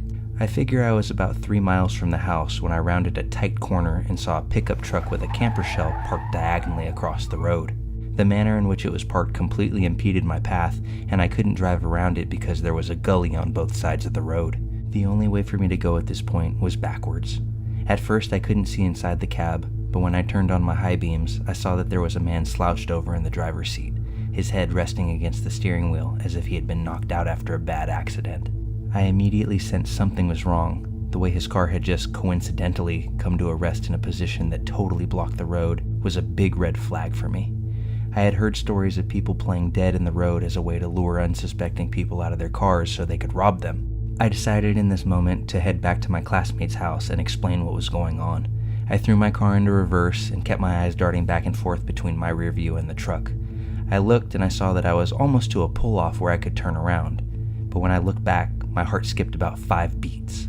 The man who had been slouched over in the driver's seat was now walking at my car at a hurried pace, while a few other men jumped out of the camper shell and started moving towards me as well. I panicked and accelerated backwards into the pull-off, which messed up the undercarriage of my car pretty badly. As I put it into drive, the guy was already at my passenger side door, tugging on the handle, which, thank the Lord, was locked. I only caught a brief glimpse of him, but his face appeared to be scabbed and leathery, definitely some sort of drug abuser. I sped away and didn't slow down at all until I reached the house, constantly checking my rear view to see if they were following. Thankfully, they didn't tail me.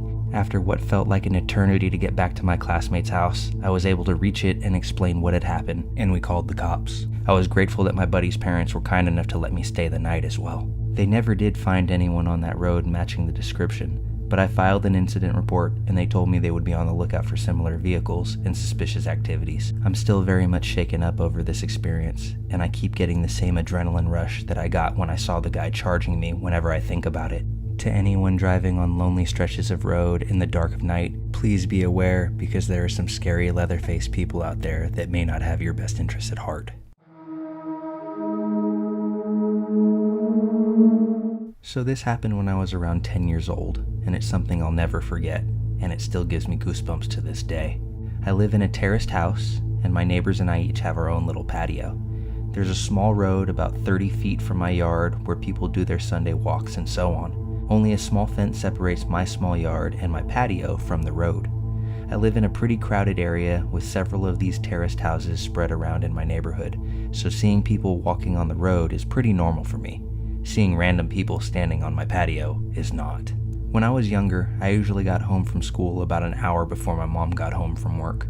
I live maybe 200 feet from my school, so my mom figured I was mature enough to be home alone for around an hour before she got there. This one day, I got home from school and I did the usual thing, which was to make sure that I locked the front door, double-checked that the back door leading to the patio was also locked. I then rushed to my room upstairs to play as much PlayStation as possible before my mom came home and forced me to do my homework. While playing, I heard this noise coming from outside my window. My room was located one floor over the patio with a view to the road that I told you about earlier. It was kind of the sound of a cat, but my cat had been missing for over 3 months. Hope sparked inside of me, and I thought, oh my god, did he finally come back? I ran downstairs to check if it was my cat, but the sight that met me gives me chills just writing this. There was a guy standing on my patio, a tall guy with black hair covering half of his eyes, making him look like the male version of the Ring woman or something. I could hear him making high-pitched sounds, almost like a cat meowing. A brown liquid was running down from his mouth, and I could see him spitting out my dad's stomped cigarettes. He was actually eating from the ashtray. I was frozen observing this. Eventually I snapped out of it and screamed so loud that the man must have heard it. He didn't react though. He kept on eating from the ashtray. I ran back upstairs to my room, locked the door, and called my mom, who then called the cops. I've never been more terrified in my life, laying in bed under my sheets, shivering with fear as I hear these creepy high-pitched noises from the guy eating cigarette butts from the ashtray on my patio. I kind of blacked out for a moment because the next thing I remember is the police arriving on the road by my yard. I hear them talking to the guy, saying stuff like, "What are you doing? Get over here or we'll come down and arrest you," and so on. He never responded, but the high-pitched sounds were more frequent and louder than ever. I decided to look through the window, feeling safe now that the cops were there. I could see 2 police officers standing by my fence, one man and a woman. I did not see the creepy man, however, because he was standing directly 1 story under me and out of my field of view. The police jumped the fence, and I remember hearing the creepy guy screaming louder than anything I've ever heard. He charged the female police officer with full force, and he knocked her out cold. The male officer then immediately tased the guy, leaving him shaking on the ground, screaming still. The policeman struggled to keep him on the ground while putting handcuffs on him, but eventually he got it done. After a while, he managed to wake up the female police officer, who seemed to be badly hurt. He called for backup and an ambulance, and then he sees me standing in the window above him. The expression on my face must have been something else, because he just looked at me and said, "I sure as hell hope you didn't see all that." I started to cry. By this time, neighbors started to arrive, wondering what the hell was going on. One of my neighbors, an elderly woman, made me come down, and she took care of me until my mom came back home. The police took the creepy guy with them in the car and left. Before they left, they promised to come back and talk to us about what had just happened. Now this is where the story takes an unexpected turn. The male police officer came back later that night and sat down with me and my mom to talk. He explained that the guy on my patio was actually diagnosed with severe autism. He had escaped a facility where mentally challenged people live, located about 10 miles from where I live. He explained that the guy had actually been living in my house 5 years ago, but he had been forced to move when his mom, his only caretaker, died. The poor guy probably thought he would find his mom in my house. He missed his routines and he missed living there with his mom. The police had to move him from the house that time 5 years ago because even then he was extremely strong. This was the reason he reacted the way that he did when the police came this day. Still frightened, I told the police officer that he needed to make sure this would never happen again, and he promised that it wouldn't. After a few sleepless nights, my life got back to normal. The years went by and the guy didn't come back, until 1 year ago. At this time, my mom and dad had moved out, and I bought the house from them, and I'm still living here today. I was enjoying my morning coffee on the patio when I see this random guy stopping on the road by my fence. He just stands there, looking at me.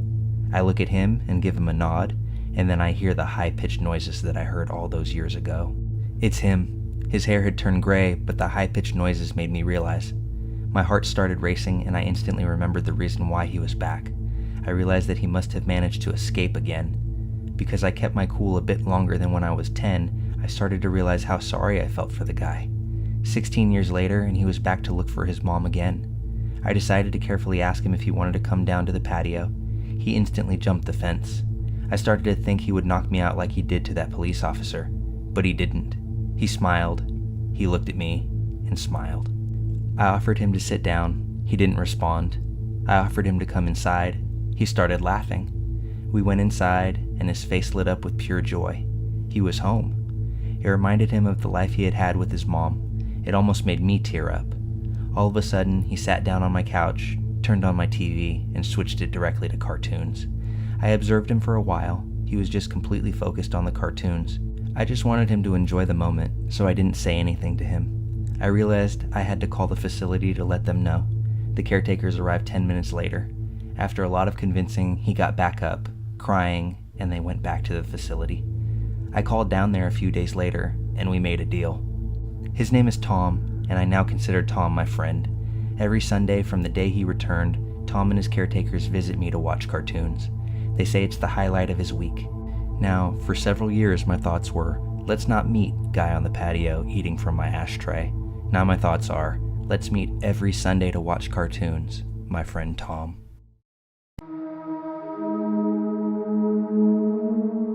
At the time that this happened, I was a 23-year-old female and a student. I was living alone in a small apartment complex not too far away from my school. I've never liked living alone. I was always afraid of the dark. However, I always felt safe in my little apartment. I only had one way to get in and out, and you needed to unlock 2 doors to get inside. I also used to have a few lights on, even at night, and my laptop was usually playing some movie until I fell asleep. I always locked my door, except for this one time. One weekend, I was out drinking with my friends, and when I was going back home, I ended up sharing a taxi with a random guy that was going to the same area as me. We both jumped out of the taxi outside of my place and talked for a while. He was about the same age as me and said he was also a student. He walked me to my front door and we said goodnight, and I went inside. Some weeks, maybe a month later, I decided to stay home that weekend. I was just watching some series in bed until I fell asleep. Suddenly, I woke up to a voice. I couldn't really hear what the voice was saying, but I could hear it was a man talking. I opened my eyes. The room was dark, but I could see a shadow standing in the doorway to my bedroom. I froze. My adrenaline began to pump. I couldn't scream. I just kept staring at this figure. I thought I must be dreaming. This has to be a nightmare. But I understood quickly my biggest fear had come true. He stopped talking, and I asked quietly, "Who are you?" He took a step closer and whispered, "Don't you remember me?" He was clearly drunk, but I suddenly could see that it was the same guy that I shared a taxi with all those weeks ago. I felt some weird feeling of relief that I recognized him, but at the same time, I was absolutely horrified. My thoughts started spinning. What did he want? Why was he here? I didn't know what to do. There's no place to run or hide, so my first thought was to try to stay calm, and I just asked him quietly what was he doing here. "I was thinking about you," he said. "I turned off your lights and closed your laptop," as I could see a sly smile sneak across his face. I felt sick at the thought of him walking around my apartment while I was sleeping, but I decided to remain calm. I asked him how he got into my building. He said that he had been ringing my doorbell, but I didn't open. So he tried my neighbor's doorbell, and someone happened to open it for him. He also went into my neighbor's apartment, but realized it wasn't mine. However, when he saw my name on my door, he went in. I think he could see the fear in my eyes, and he suddenly turned around and said, "I think I should go." He stumbled out, and I went after him. Right before he left, he said, "You should really lock your door." I shut the door in his face and locked it. I went back to bed and cried. I didn't sleep for the rest of the night. I never called the police, but I told my friends the next day. For the next few months, someone would ring my doorbell every now and then in the middle of the night. I would get an anxiety attack every single time. I never opened up, but I had a feeling it could be him, although I never saw that man again. I'm so relieved that nothing happened that night, and from that day on, I always double or triple check that I've locked my door. I also removed my name from my doorway. That way, if any drunk wanderer comes around, they won't be tempted. I deliver pizza, and I'd been having a really busy night, non-stop back and forth, without any time to even pause and take a leak. I'd been so busy that I wasn't even really thinking about bathroom breaks, but we're also going through a bit of a heat wave in our area, so I'd been drinking copious amounts of water. All of a sudden, as I was driving to this particular delivery, the urge to go hit me. Like, things went from 0 to 60 in an instant. Thankfully, I was close to the customer, so I could get this one over with quickly, or so I thought. I pulled up to the house, and it was in an area that I'd delivered to before, so I could immediately see that something wasn't right. All of the lights in the house were off. There wasn't even the glow of a television. It was extra apparent because the streetlight closest to the door happened to be out of order as well, and on top of it all, the block was dead quiet. I thought that maybe they just liked sitting in the dark, or maybe they were out in the backyard. Whatever. I just didn't want to get out of my car and knock on a quiet house in the middle of the night without first checking that I had the correct address and that the customer was inside. It was scorching hot that night, even after sundown. My car's AC is a joke, and the piping hot pizzas don't help much in that regard either, so I have to try and open the car door as infrequently as possible to keep any cool air inside. I called the number that the customer provided, and the voice on the other end answered with an out-of-breath, "Yeah?" I just tried to keep it clear and concise. "Hey, it's your pizza out front, but there doesn't appear to be anybody home." And the customer replied, still gasping for air, "Yeah, I'm not home." I had to pee so badly by that point that I was much less patient than I'd otherwise be with a customer right out the gate. "Well, then we're going to have to terminate the order, because I've arrived in the stated delivery window and you're supposed to pay in cash, so I don't know what to tell you. Plan ahead next time." I instantly regretted letting my bladder do the talking for me, as the voice on the other end came through more clearly as a young, bubbly, and very distraught girl who couldn't have been older than 20 or 25. "Oh my gosh, I'm so sorry. I was running down the street. I could barely hear you. Sorry, I completely lost track of time at work, but I knew you were coming, and that's why I'm literally running home right now. 5 minutes tops, okay?" I know what it's like to be hungry and to be running late. Plus, to have no car and not live near any restaurants is a trifecta. Plus, when I heard her voice, I began to remember more specifically having delivered to this place a couple of times before, and she'd always been perfectly nice. Now, I felt bad for snapping at her. I tried to walk it back while simultaneously looking out my window for potential spots to pee.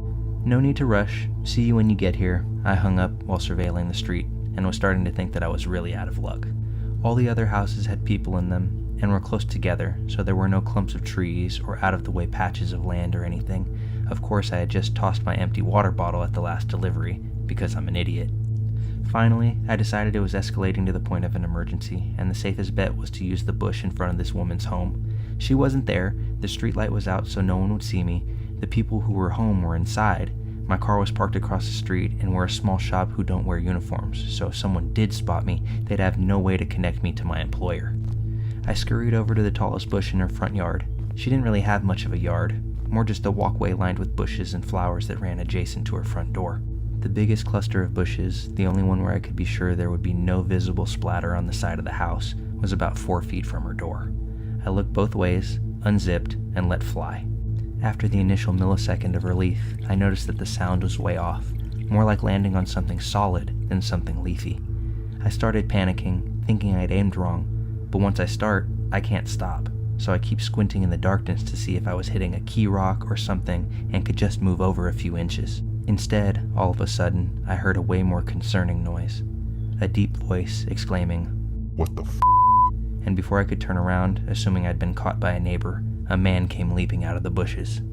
He blew right by me, spitting pretty emphatically on the ground as he did, so I think I might have gotten him in the face with my stream. I didn't see where he went after a few paces, but I do think I remember hearing a car screech out from a bit further away after a minute. I'd gotten some night vision by that point, so I was able to make out his height, build, and outfit, but only the most general details of each. I was in such shock that I just stood there trying to figure out what had just happened. The reality was so terrifying that my mind refused to accept it and impulsively searched for a reasonable explanation that could make everything okay. Could these bushes lead to some backyard area and just look like they were against the house? Could they have been obscuring an open window? Although my inner voice was desperately screaming that this man was wearing a hoodie in 90-degree weather. That was a bad man, and you're in a bad situation. But the very idea that I was within inches of a guy who would be hiding in the bushes at all, let alone in the front of a woman's house at night, just wasn't something I was ready to grapple with yet. I was coping by not coping. My fight or flight response had totally failed me at this point, because my dumb self did the one absolute thing that I should not have done, and approached the bushes to try and validate this "there must have been a good reason for a man in a hoodie to be behind these bushes in the middle of the night" theory. So I walked over to the side, turned on my phone flashlight, and tried to peer around the line of shrubbery. That's when I saw the bag. There was a tattered drawstring bag sitting behind the bushes, but I was in such a moronic daze from shock that I groped around for it thinking, see, this is it. This will explain why he was back here. And did it ever. Once I maneuvered it over and pulled it open, I saw a sharp knife, a roll of duct tape, and a bottle of pills. The delusions officially broke at that point, and all the adrenaline, endorphins, and self-preservation instinct that had been suppressed kicked in 10 times over. I became whatever the opposite of dazed is, more laser-focused than I've ever been in my life, with one singular goal: get back to my car. I dropped the bag, booked it across the street, got in the car, and slammed the pedal to the floor before the door was even all the way closed. I went as far as I could, as fast as I could, until I hit a red light. Then I pulled off to the side and realized I shouldn't be driving any more than necessary in the condition that I was in. I pulled into a parking lot and took a breath. I was finally calm and coherent enough to formulate a plan of action. My first lucid thought was, who do I call first? The police or the girl whose house that was? I thought I remembered delivering to that house before, but what if I was wrong? What if the girl on the phone was just a decoy to get me there to rob me? Or worse. I called 911, and the operator was very helpful in keeping me calm because I was a complete wreck at this point. He kept assuring me that someone would be there soon. I kept telling them that they had to get there before the girl did, but I was trying to express 3 thoughts all at once and really damaging my own credibility in the meantime. Finally, the operator basically just asked me to stop talking and to stay on the line, but that was when I saw an incoming call from the customer. I couldn't answer it without disrupting my 911 call, so I just ignored it. But then she sent me a text that said, "Hey, I'm here and I don't see you." I told 911 she was there, and they said officers were only minutes away, but who knows how long that meant, especially after I'd given such a scattered account of the events in my panic. I just felt so overwhelmed with guilt, because my rational mind said that the odds of her being a decoy girl for some large scam targeting pizza guys were low, and the odds of her being the intended victim of a predator were high. So I put my 911 call on mute and turned back, heart absolutely pounding out of my chest the entire way there. Then I took 911 off mute and told them I had returned to look for the girl. They weren't happy about that, but I saw her meandering past the parked cars in the street, looking to see if one was mine. I waved her down, flashing my brights. She bounced on over to the window of my car, happy-go-lucky. I figured that was a good sign that she wasn't in on whatever this was, but I was just so scared to be back in that general area and to not know what had happened or what was going to happen. I kept whispering, "Get in, get in," and she was like, "Get it? Huh? Oh, you want me to get the pizza from the back?" I didn't want to make the same mistake with her that I had made with 911, so instead of trying to tell the whole story, I stuck to the more basic facts. There was a man in your bushes, I'm on the phone with the police, I don't know where he is right now, please get in the car so we can lock the doors. I was barely able to even get those words out, and I was shaking like I had had 10 cups of black coffee. I held up my phone with 911 on the call screen to verify it for her. I thought that was why she got in the car with no further explanation, but it turns out that wasn't entirely it. The operator kept checking in, not knowing who the third party that I was talking to was. I reassured them, and we drove, more cautiously this time, to a location that 911 instructed us to wait at to speak with police after they had cleared the area. I didn't actually have to do much after that. The police came pretty soon after. A police car met us. I gave a statement telling them everything I had observed, and she went to go speak to more officers in more detail than they needed from me. It turns out the reason she got right into a strange pizza guy's car without probing any deeper into my story is because she knew who the man was right away from my description. She had an abusive ex-boyfriend who was apparently psychotic enough that he immediately came to mind from hearing, "There's a guy in your bushes." She later called us to thank me and insisted on leaving a huge tip. I wasn't there when the call came in, and the kid who answered didn't know to refuse the money. but the manager already promised the next time we see her, we can load her up with enough one free pie cards to last a lifetime. Easily the scariest thing that has ever happened to me, on the job or off. I don't get the chance to tell the story much because I try to avoid sharing it with anyone who could possibly know the girl or know the event. So for those of you that stuck with me to the very end of that, this is the time that my full bladder saved someone from being kidnapped. A little context. I'm 26 and I'm a lady. I needed gas and it was around 11 p.m. on a Saturday night. I pulled into a busy gas station to fill my tank, except it was completely bare. Not a car in sight. I also live in Alaska and it was very cold this night, maybe -10 Fahrenheit. Tired after work, just wanting to get home, usually I start my pump and sit in my car due to the freezing cold. But this time I had a weird feeling that I needed to stand by the pump, so I did. I just started pumping my gas when a little golden sedan pulled up right next to me. A guy got out and I was feeling hypervigilant for some reason. He started cleaning his completely clean windows. As he put back the squeegee, he started towards me. I felt like I wanted to run, but I stayed calm and continued pumping. He asked me if I would help him put windshield wiper fluid in his car because he ran out and he doesn't know how to open the hood. I laughed it off and told him I don't know either. He kept getting closer and closer to me while trying to lure me into his car by saying there's something under his seat he can't reach because he's too big. Now I'm 5'2" and petite. This man was large and scruffy, think Alaska wilderness dude. At this point I'm freaking out and hit the call button on the pump. He took a step back and started to get back into his car. As my gas is almost done pumping, I looked inside of his car and I noticed that the insides of the doors had no handles except for the driver's side door, and that freaked me out. I was putting the pump back and opening my door when he appeared right behind me, slammed my door shut, and yelled, "You're coming with me." Obviously I refused, but I was nearly petrified as he slammed me against my own car. I elbowed him as hard as I could and I started to scream at the top of my lungs. Thank God for the gas attendant with a big-ass gun that night, because if not for him, I don't know where I would have been. The attendant pulled the video and we made a police report. I called immediately after that guy took off and I never heard anything else about it. I just hope he didn't get some other girl alone. I tell pretty much every woman I encounter at the gas stations now, stay vigilant, keep your head on a swivel, and watch out for that little gold sedan with no door handles.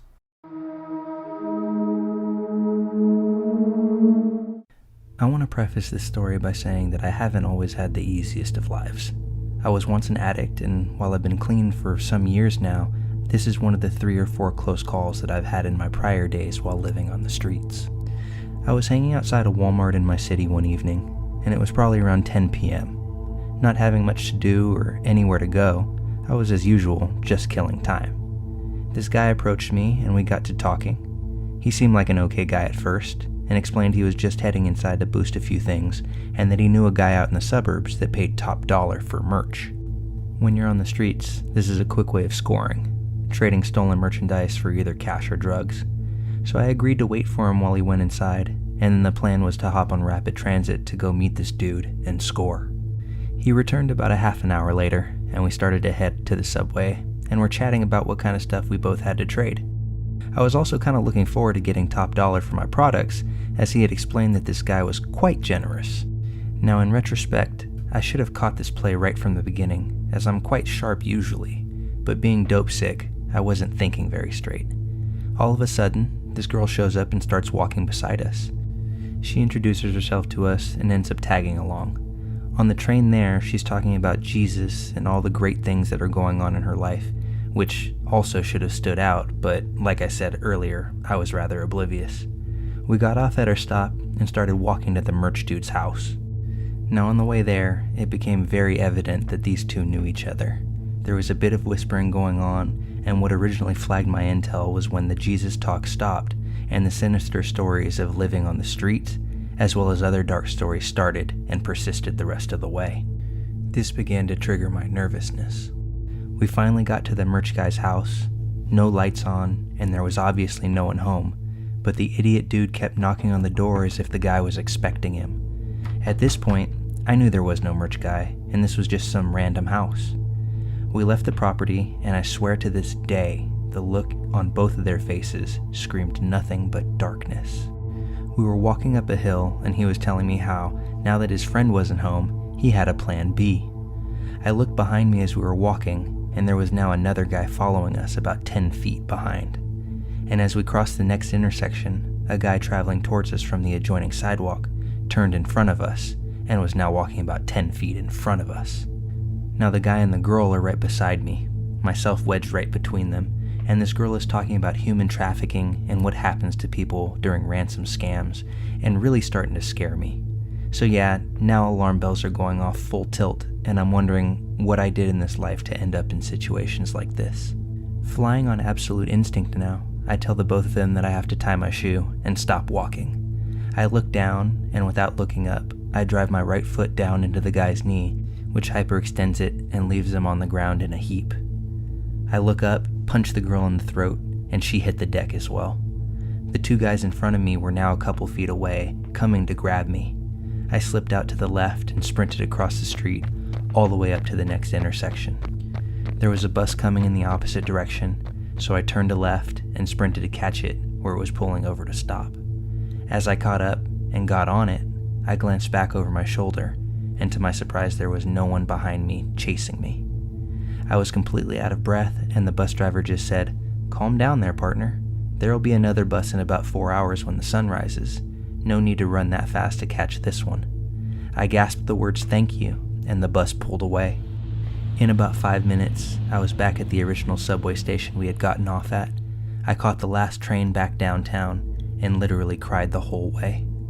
I'm a 39-year-old male, and unfortunately scenarios like this are extremely common where I live, and most people just aren't that lucky. Most people end up turning tricks or tied to a chair tortured and getting money extorted from their families. I'm just glad that I didn't turn out as one of those bleak statistics. This story happened about 3 years ago, and I still have nightmares about it. My mother came to stay with me for a week, which I already knew wasn't going to be fun. We can hardly stand to be in the same room as one another, so fighting is inevitable. On her 5th night here, we got into a heated debate about religion, and it somehow turned into a full-out screaming match. About an hour into the screaming, my apartment manager knocked on the door. Before I could even apologize, my mother jumps in and says that I had been threatening her. I was so shocked and appalled that it threw me into a mini panic attack right there. I grabbed my keys from the key rack, and I took off. It wasn't the wisest thing to do, I know, but I was so frazzled that I didn't know what else to do. I ended up sobbing my eyes out and just driving, and this went on and off for about an hour and 70 miles. Driving has always calmed me down, so even after the tears subsided, I just kept going. About another hour later, I saw an exit for a dam, which surprised me. I had lived here for 2 years, and I had no idea there was a dam anywhere close by. I decided to go take a look, even though it was already 3 in the morning and pitch black. I still wasn't ready to head back, and this seemed like a good distraction. It was another 30 miles on a desolate road before I finally reached the dam. It was hard to miss because it was the only light I had seen for those 30 miles. I crossed the dam and saw there were a couple turns leading to campsites. At this point, I also realized that there was a legit lake. Yeah, I know, a dam equals a lake, but I didn't really put the two together. I decided to flip around and go back to a little parking area I had seen near the dam. I parked, and my night took a turn for the terrifying. Once there, I proceeded to make one idiotic move after another. I rolled down my windows and could hear the sound of water hitting the shore, but in the light of my headlights, I couldn't see where it was coming from. The mosquitoes were pretty bad, so I rolled my window back up and started fishing around in my back seat for a flashlight that I knew I had somewhere in the car. Then, I remembered that I had put it in the trunk. Now for what happens next, please feel free to label me as an idiot, because I surely am. I popped the trunk, turned off my car, opened the door, stepped out, closed the door, got the flashlight, closed the trunk, went back to the door, and it was locked. My doors unlock when you open them, so I have no idea how the door became locked again, but it was, and like the moron that I am, I still had the key in the ignition. I knew the door should have remained unlocked, so I hadn't really thought about taking the key. Instantly, tears started to well up because I knew I hadn't even bothered taking my phone with me. I panicked for a while, then I remembered the campsites I had seen, and I hoped that maybe someone would be in one and they would have a phone that I could borrow. I started walking and fretting about waking up some poor stranger in the middle of the night, but I didn't see any other options. Each campsite I came to was completely empty. I think I checked 15 or so before I started to get nervous about how far I was wandering away from my car. I think I had to have walked about a mile or so, and on the walk back, my battery started to fade on my flashlight. I was only about halfway back, and my panic reached a whole new level. For whatever reason, the parking area and my car seemed like a safe haven, and I started sprinting. Well, in all my panic and in the darkness, I got switched around somewhere and ended up in a dead-end campsite, even though I would have sworn that I was still on the main road. This is when the major tears started. I panicked even more and ended up in just another campsite.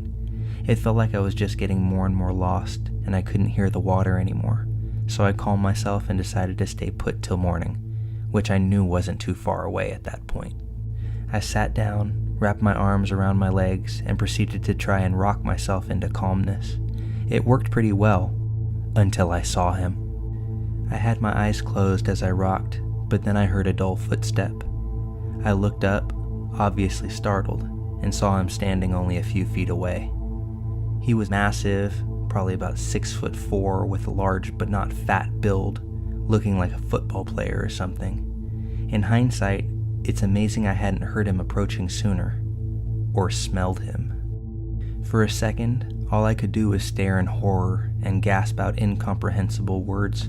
Then I screamed.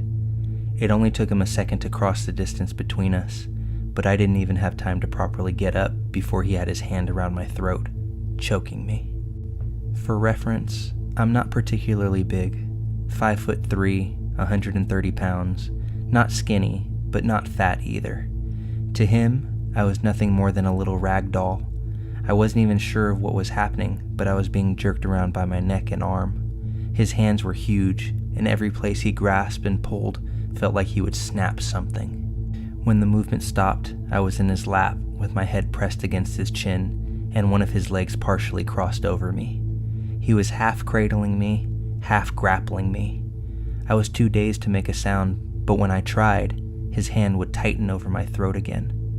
I went still for a few moments, but then I felt his tongue against my throat.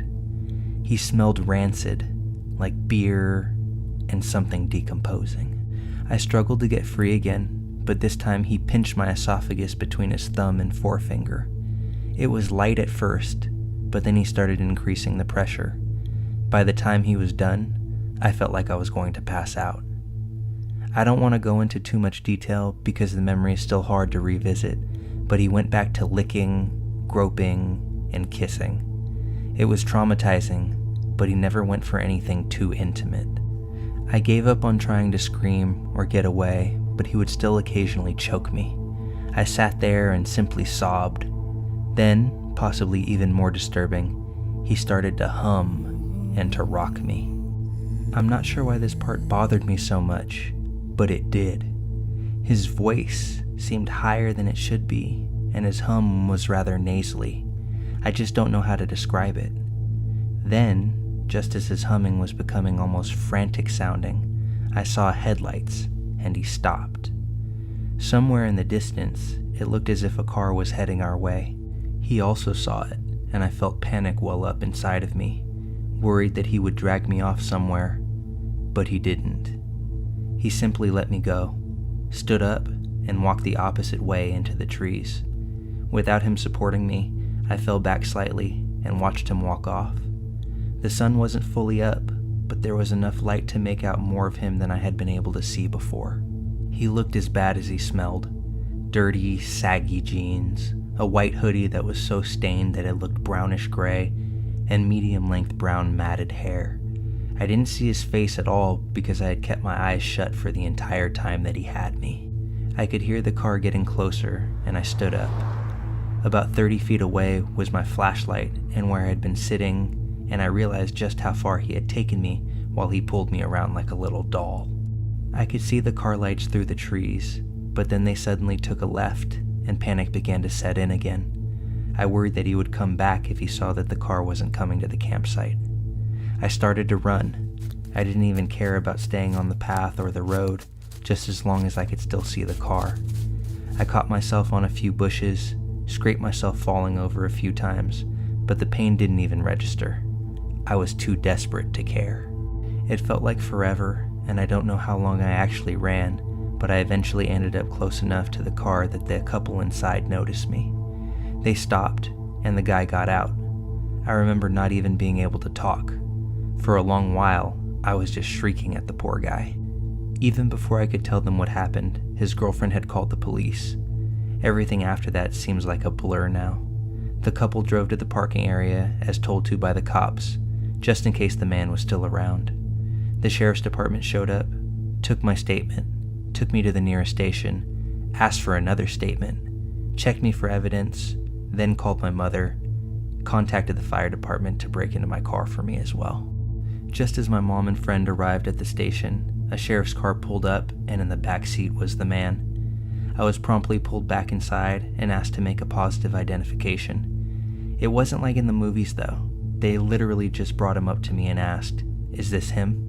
Now this part still leaves me extremely emotionally confused, but it is what it is. As I looked up at him, he wouldn't meet my eyes. He looked ashamed, confused, and oddly vulnerable, and then his eyes started to tear up. I knew something had to be wrong with him mentally, and in a weird way, I actually felt some sympathy for him. I did confirm that it was him, but afterwards, I actually worried enough about him that I asked what would happen. This is where all sympathy flew out the window though. He was indeed mentally unstable, as I found out, but he was also a convicted offender. Yeah, I actually lucked out with what little had happened to me. Looking back, it seems more like a dream. My mother and friend took me back to my car, and rather than being stuck in a car with my mom, I opted to let her drive my car back, and I rode with my friend. The entire drive back, she kept drilling me for more information, but I couldn't bring myself to even talk about it. I still don't like talking about it, and I refuse to ever go camping again. I'm also extremely paranoid about always having my key on me when I step out of my car. Not a funny ha-ha kind of paranoid, but literally, it's now a compulsion to check to make sure I have my key with me. I usually have to check 3 times just to satisfy myself. As far as the guy goes, he was admitted into a psych hospital, and I hope he remains there. Not just so he can get the help that he needs, but so he never does this to anybody ever again.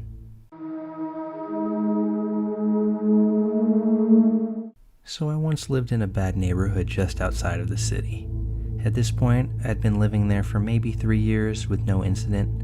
Well, I mean, there were several shootings on my street, but no one shot at me, so no incident, I guess. I'm the kind of person who can't sit still for very long, so I find myself standing or pacing a lot.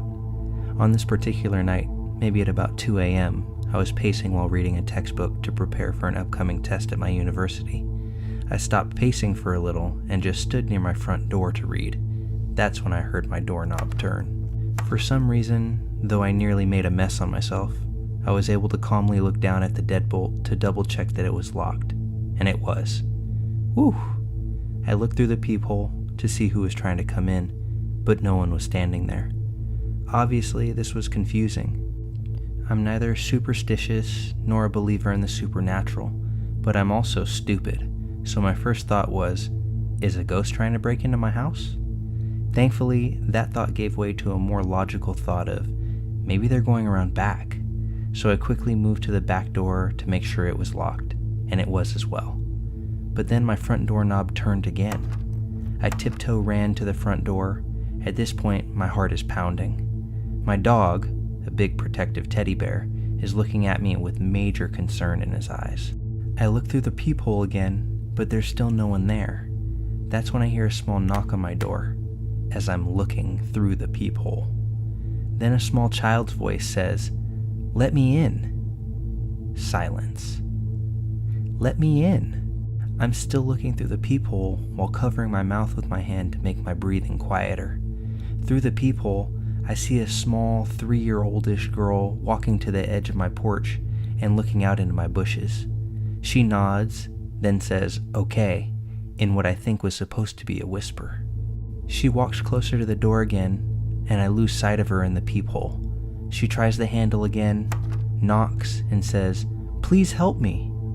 My uncle is a cop, so I had heard about people using children as a way to get people to open their door before blitz attacking them. So I'm pretty sure that's what's happening at this point. I wasn't quite sure how to handle this situation though, so I just said, not even into a phone, "Hi, I think someone's trying to break into my house. Yeah, my address is 123 Fake Street.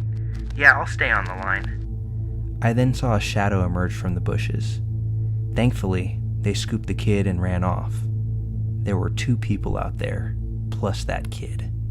I'm not saying that you shouldn't help children when they're in need, but be extra careful who you open your door to at 2 in the morning.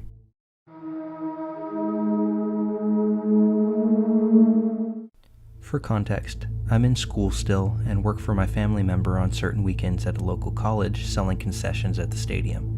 It's about once, maybe twice a month, and the stadium is off towards the edge of town. It's Friday night, I had just gotten out of school, and I had to go straight to work. I get to work for 4 hours, and my boss, who's also my aunt, tells me we need more spoons for tomorrow's event. I say, okay, I'll go grab them on my way home. The only store open with heavy-duty spoons is all the way on the other side of town, and I still wanted to go meet up with some of my friends and mess around. I decided to take the faster but more sketchy way, around the outskirts of town. I live in a weather bipolar state. It snowed last night, but I figured the roads would be fine enough even if they weren't plowed. I take off to the store, and the first 5 minutes go by, and nothing's wrong. I haven't seen a single car or any buildings this entire time, but keep in mind it's approaching 9 p.m. and I'm on the outskirts of town, and no one really takes this way in case they really have to. All of a sudden, I see something in the corner of my eye, and it looks like a man. Roughly 5'8", wearing shorts, t-shirt, and a backwards hat. He's in the ditch, walking in snow, when it's 10 degrees out. My first thought is to pull over, but I'm on the phone with my mom, and she warns me not to, as some things have happened before in this town. I consider stopping, but for some reason, I tell myself not to. I wasn't really worried about anything. I'm a young dude driving a big pickup truck, last type of person anyone would want to harm, right? I pass the man, going about 40 miles per hour.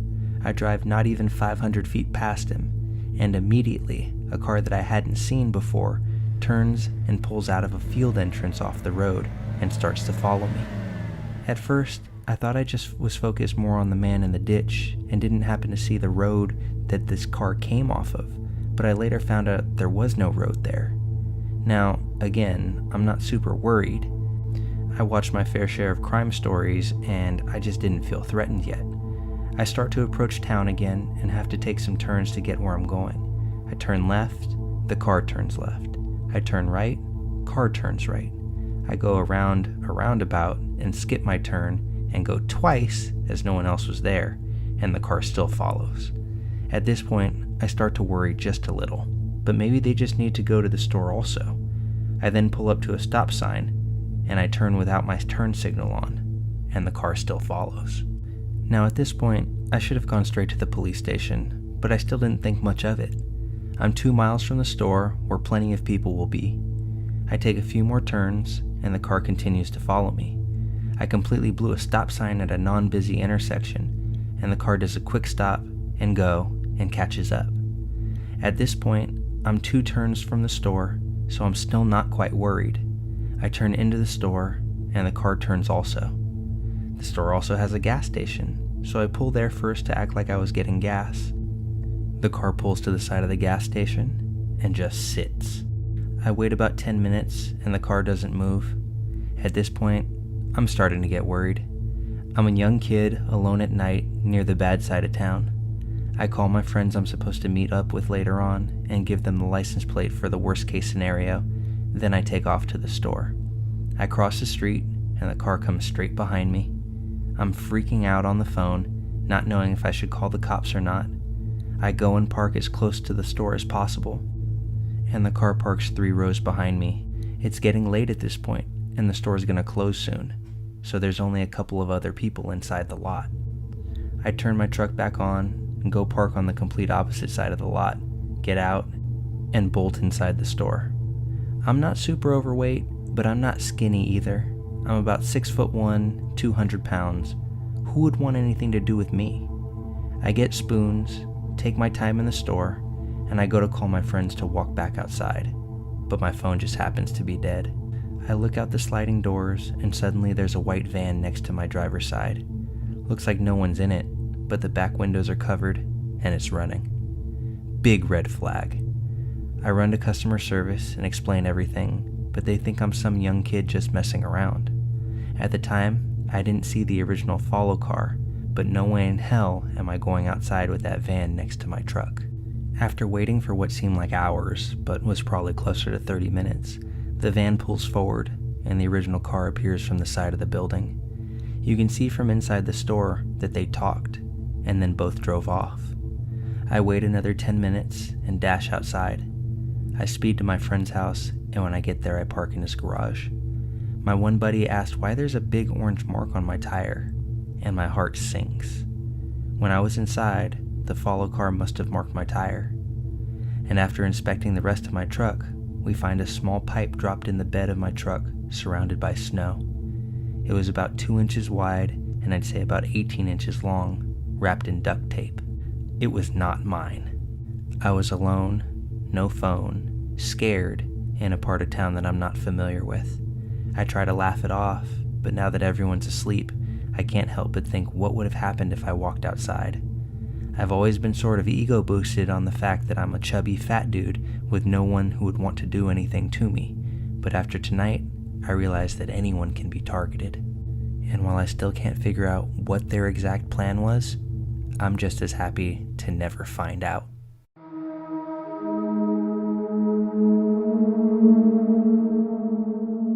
This story happened when I was about 13 years old, so a few years back. I was a major introvert, only friends with a few people in my class. I wanted to be social, but I preferred to be alone and read or write. Classic nerd things. In early November, I got a text on my phone that was from a few classmates whose phone numbers I had, and around one or two that I couldn't recognize. It was a group chat asking if we wanted to hang out at night near a park at our school. My parents, being strict and paranoid, would never let me go. Luckily, or what I thought was luck, they were heading out on an overnight trip. They would be back around 4 in the morning, and everything just fell into place. Once my parents left around 8-ish, I ran out the door and made my way to the park. The one thing I made sure to do was lock the door. My parents were paranoid after all, and it was their biggest thing that they engraved into me. Once I arrived at the park, I noticed a creepy figure near the edge of the woods. No one else seemed to notice it though, and I already had enough reputation as a weirdo who was true crime obsessed, so I didn't mention it. The night drew on, and I was having the time of my life, ignoring the gut feeling I had to tell everyone to run. Every so often, I would look over my shoulder, and the man would still be standing there. Around 9:45, 4 out of the 10 people there had to leave due to their own curfew. It was getting cold and was nearly pitch black with a few street lights every so often. The rest of us decided to go as well, since it felt more eerie and quiet. The place we were hanging out was at a field that was fenced in with very few exits and entrances. A large wide field with a small park in the back and our giant middle school behind us. The front of the field faced the empty road, and the right and left sides were surrounded by forest. All of the people left were getting picked up by cars, meaning that they went the opposite way of the road, since that's where the parking lot was.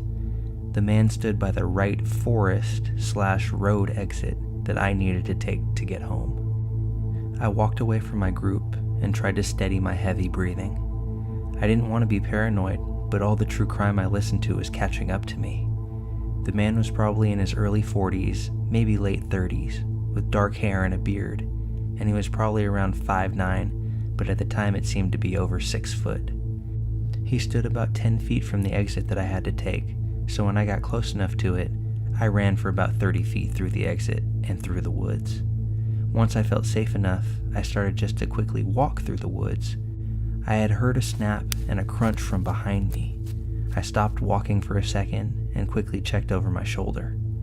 About 15 feet behind me stood the very same man. He was walking slowly, almost as if he was trying not to be suspicious, but it only made my fear worse.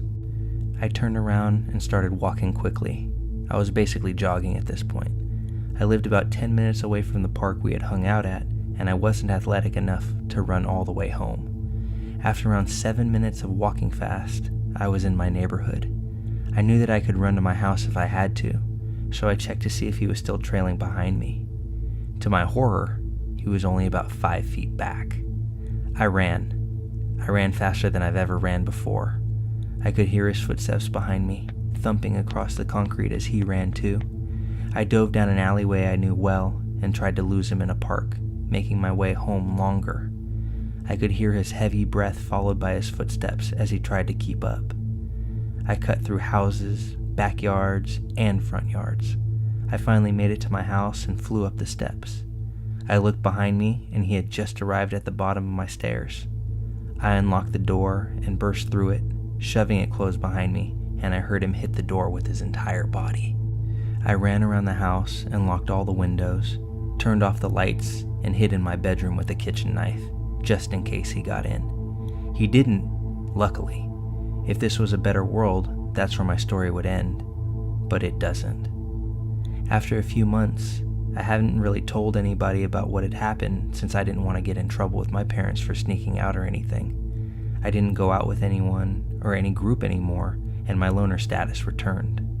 I began to write horror stories as a coping mechanism and never went out past 7 p.m.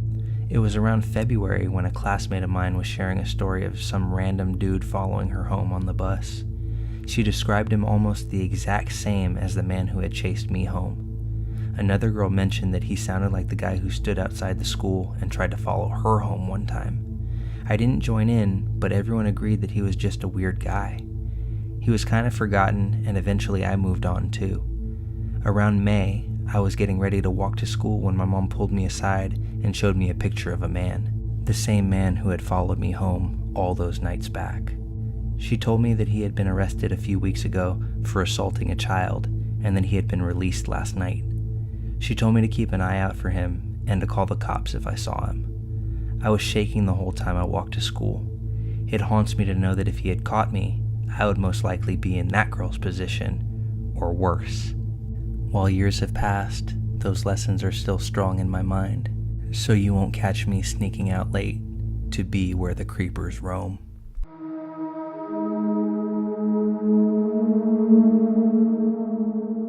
This occurred to me and my then girlfriend in the summer of 2004. I need to provide a little bit of context first though, so this all will make sense. My hometown was decimated by flooding from Hurricane Floyd in 1999. Part of the response and recovery efforts involved FEMA setting up RVs as temporary housing for those whose homes were either destroyed or heavily damaged. These RVs were set up in a previously vacant field outside of town. The park was dismantled by around 2001. They put up fencing around the perimeter and trenched over the other streets into the area to keep people out. But they forgot one entrance or left it purposely open for emergency vehicles to have access. Some friends of mine had found this entrance and we frequently used the area as our playground. We would go back there to set off fireworks, turn the streets into our race course, and to have fun with our girlfriends.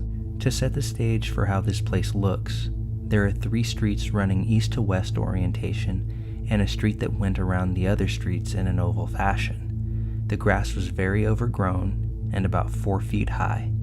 The south and north side of the area was wooded. The east side had large dirt berms that were about 20 feet high and had been placed there when the site was graded in 1999. They normally provided a climbing challenge for our SUVs.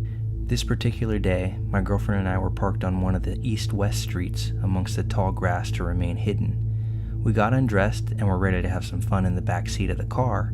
As we begin, I noticed movement out of the corner of my eye. I turned to look, and there's a man coming over the 20-foot-high dirt berm. He's wearing denim overalls, and in his left hand is a full-sized axe. A wave of fear washed over me, and I yelled out, "Oh my God!"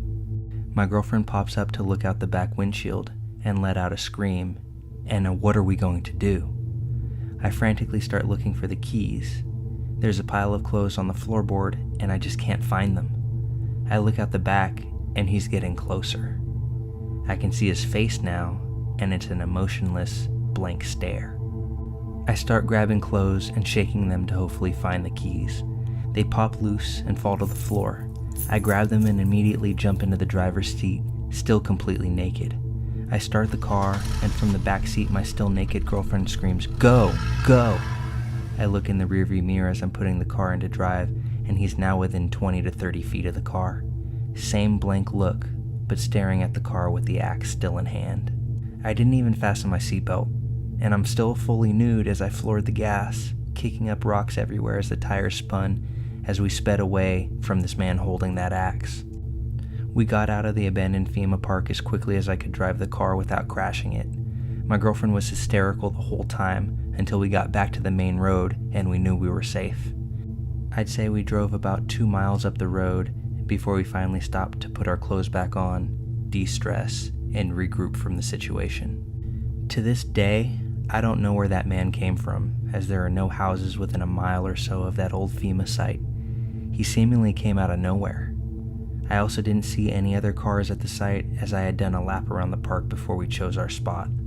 I'm not sure what his intentions were, as he never said anything to us, and I know he saw us panicking in the car. Whatever his plans were, I know they weren't good. The look on his face and the axe in his hand made that abundantly clear. I went back to the site a few days later with a couple of friends and found no place that this guy could have been lurking, and there were no signs that anyone had been camping there either. To this day, it's one of the scariest events that I've ever been through, and I don't know if I'll ever look at an axe or overalls the same ever again.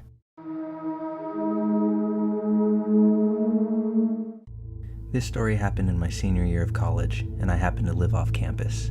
I had 2 roommates in my apartment, townhouse, thing, named Natalie and Katie. Anyway, Katie was out that night doing homework in one of the school buildings, and I was awoken at 3 a.m. when I heard some knocking at the door downstairs. I thought that was weird, considering the hour, but I figured somebody had the wrong place and would realize, and then would leave. The knocking didn't stop though, and I lied in bed for a good several minutes thinking, yeah, they'll go away now. They'll go away. They'll get bored. As one might expect though, I started to grow confused and then kind of freaked out by this person's presence. The knocking turned into banging, and I couldn't ignore it anymore. Honestly, I probably should have just called the police right then, but it was the middle of the night and I was a little confused, so I headed to the top of the stairs to see Natalie standing near the door, staring at it. Her room was on the bottom floor, so she had just walked up to it. We exchanged a baffled look because, the heck, it's 3 a.m. This is weird. Natalie called out and asked them who they were and what they wanted. "We're friends of Katie's," said the voice on the other end, who sounded male and about our age. "We know her boyfriend, and we heard she was feeling down, so we came to surprise her." That was already a weird story because, again, 3 in the morning. But thankfully, Katie wasn't even home, so we both informed them of this. "Katie's not here. She's off doing something else." "Good. They're going to leave, right? They came here to just see Katie, and she's not here. They'll leave us alone and we can go back to sleep." "Just open the door," the voice said. I know. If I hadn't called the police before, I definitely should have done it now. It was weird though. That night, I realized why people do stupid stuff in horror films. Not only had I been woken up out of nowhere, but it all just felt so surreal. To be in a situation like this, I mean. Like, there's no way you could actually be in danger. That only happens in the horror movies, and I'm just some random, ordinary, boring person going about my business. I don't need to call the police. I'm sure this will get cleared up and everything will be fine. So yeah, Natalie and I did the stupid thing and tried to argue with them. We told them again that Katie wasn't here. There was no need for them to stay. Eventually, Natalie asked what their names were. Throughout the encounter, we made out 2 distinct voices, but only one gave us a name, and I texted Katie without telling her, asking if she was friends with somebody with that name. After a couple minutes, during which we were still arguing with these strangers, Katie replied, "I am, but I don't think she knows where I live." So that wasn't good, but even worse, she?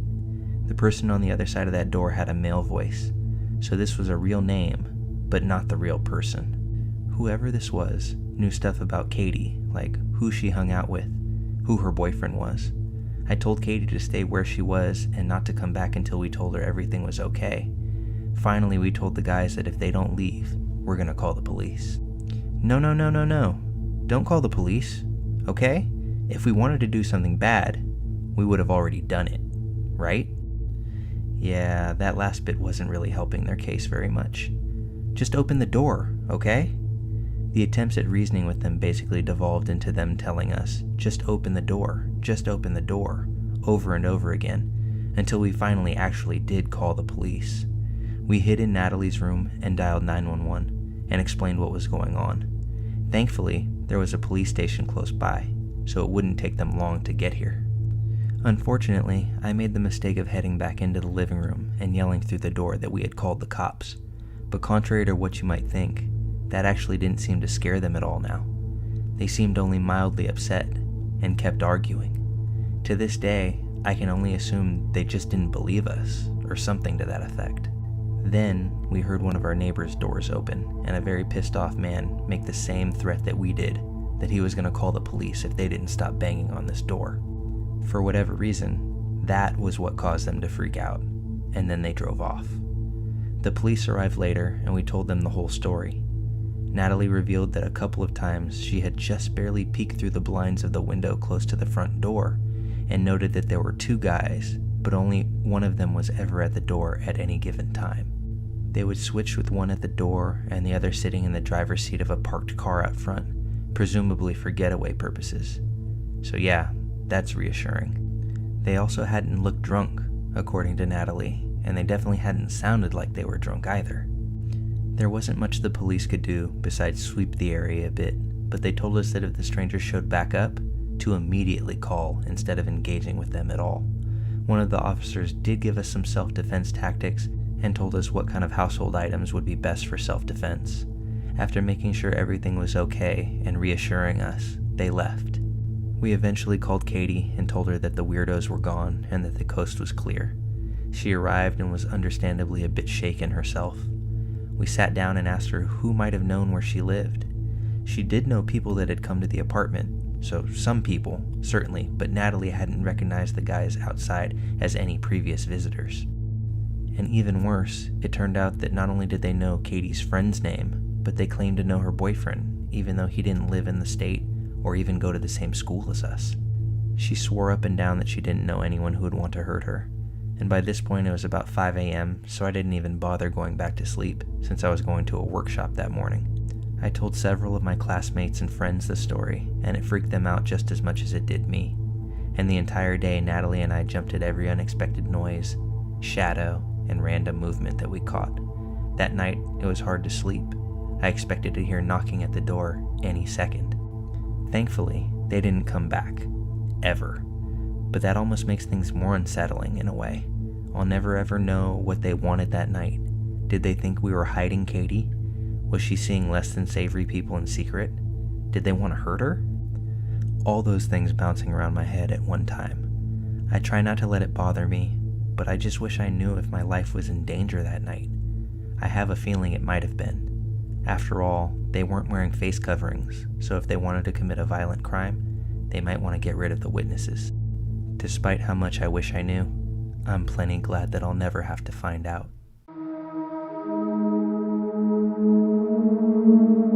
This story happened to me about 10 years ago, and at the time I was a 14-year-old male, and I'm enrolled in high school. My mom worked at a nearby apartment complex as a manager, so she'd pick me up from school at about 2:40 and bring me home instead of having to ride the bus for hours. It's a completely typical day for me. She picks me up from school, brings me home, but not more than 10 minutes after I'm back, a black car pulls up in the driveway, and I hear a hard knock on the door. I look through the glass on the front door, and I can clearly see a man wearing a hoodie, in the summer, laying on the ground in front of my door. I guess he assumed he was completely obscured because my mom had a wreath on the door, and the space between the window and the bottom of the door was wide enough that someone could probably assume that I couldn't see them. Well, I saw him. I ran and grabbed the house phone and called the police from the kitchen where I could see the car. I had a machete. I was a teenager that thought swords and stuff were cool, so don't judge me, and waited around the corner of the door while still on the phone with the police. At this point, the man knocks again. So I took matters into my own hands. I yell as loud as I can, "Leave now or I'll f***ing kill you." I had a pretty deep voice for my age, thanks to puberty hitting me like a ton of bricks, so I guess he thought I was a full-grown man, because this dude got up and hauled ass like an Olympic sprinter or something. After about 5 minutes, the police get to my house, but we didn't have any cameras or anything there, so there's nothing to go off of in order to pursue this person. The cops pretty much just tell me that I handled the situation well, and they explain the laws of self-defense to me as well. I've looked back on this over the years, and I think this man most certainly wanted to rob us. What's most creepy about this to me is that he most likely scoped us out, saw that we were just a teenage boy and a single mother, went through the trouble of learning our routines, and waited for what he thought was the ideal moment to rob us.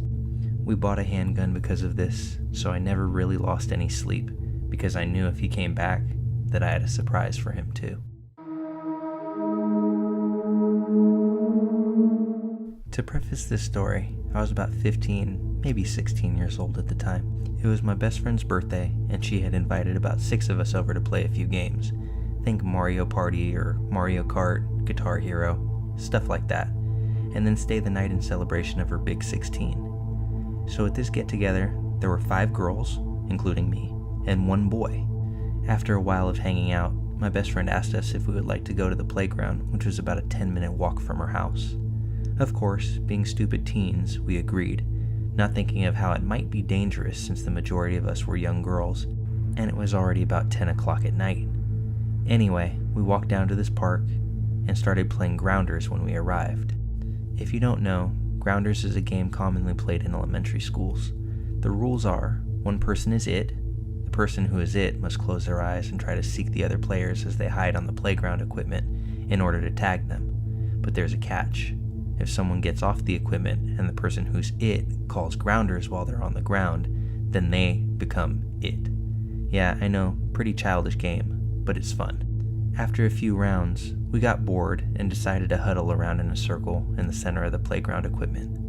We were just talking, joking around, when suddenly I heard what I thought to be something like rocks, maybe hitting the chain link fence that resided on the back of the playground. I didn't know. I hushed the group. I looked over at my best friend asking if she heard that, as everyone looked at me like I had 10 heads. She asked what I meant, and when I told her it sounded like someone was throwing rocks at the fence behind us, she responded with the classical, "Ooh, it's a murderer coming to get us." Naturally, I glared at her.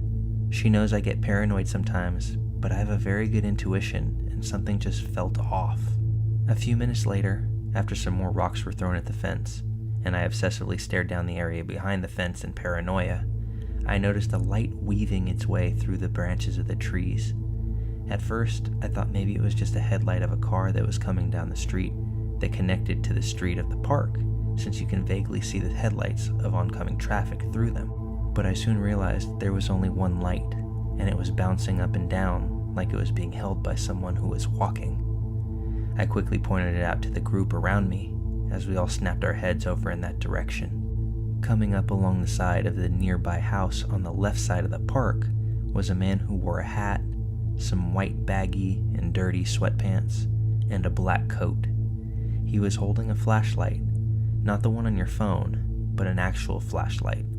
He was too far away to guess his age, even when we sat on the swings closer to the playground equipment we were on, but we all collectively agreed it was strange since he seemed, at least, to be in his 20s.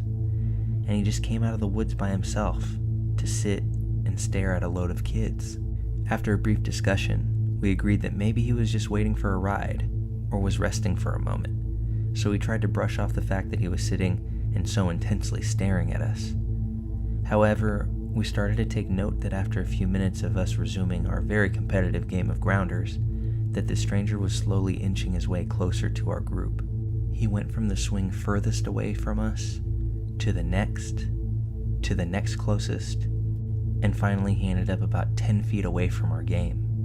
The whole time he just sat there, watching. At this point, all of us have noticed that the strange man is attempting to get closer to us, and in an attempt to remove ourselves from a potentially dangerous situation, we made a group decision to leave. Getting up, we all piled off the playground equipment, and in pairs of two, we walked down the stairs on the side furthest away from the creepy man. As we attempted to walk away casually, I kept my eyes glued to his figure as we neared the end of the street. He got up. Slowly at first, the man started to trail behind us, keeping his distance. I decided to keep my mouth shut at the time because we were about to make a turn. I thought that if he continues to follow us instead of going the other way, that's when I'd bring it up to the others. And wouldn't you know it, the creep stays hot on our heels, not only following which turn we took, but he also started sprinting toward us, screaming, "You motherfucker, I'll kill you." At this point, the whole group burst out into a sprint. The adrenaline I felt made me run so fast I was ahead of everyone else. Everyone was ushering each other to run. I didn't even take a second to see if the others were behind me. That was until I heard my best friend struggling to run. She has pretty bad asthma, and it was flaring up right now when we needed to run the most. I instantly felt horrible for running off on her, so I ran back by her side, grabbing her hand and quite literally dragging her along, repeating things like, "Deep breaths, you got this, come on, we have to go now." The whole time this man was still running and screaming behind us and was catching up quickly. Luckily, this park was only about a 10-minute walk from my friend's house, and as we all dove in through her garage door, I turned to see this delusional man start running up her driveway. He got about halfway up until our big fluffy savior announced himself. My friend's 100-pound, fully grown German Shepherd lurched at the man, barking as we gripped her collar in an attempt to keep her from running completely after the man. Luckily, her sudden and loud appearance caused the man to freeze in fear before turning and running away down the dark, lamp-lit street. We were absolutely terrified for the rest of the night and only managed to sleep after putting random items next to us. We even had a rake. But most comforting, our big fluffy hero, just in case the creep decided to come back. I sincerely hope to never run into this man again, as the first time was plenty terrifying for the rest of my life. And please believe, I'll keep all games of Grounders to daytime hours from now on.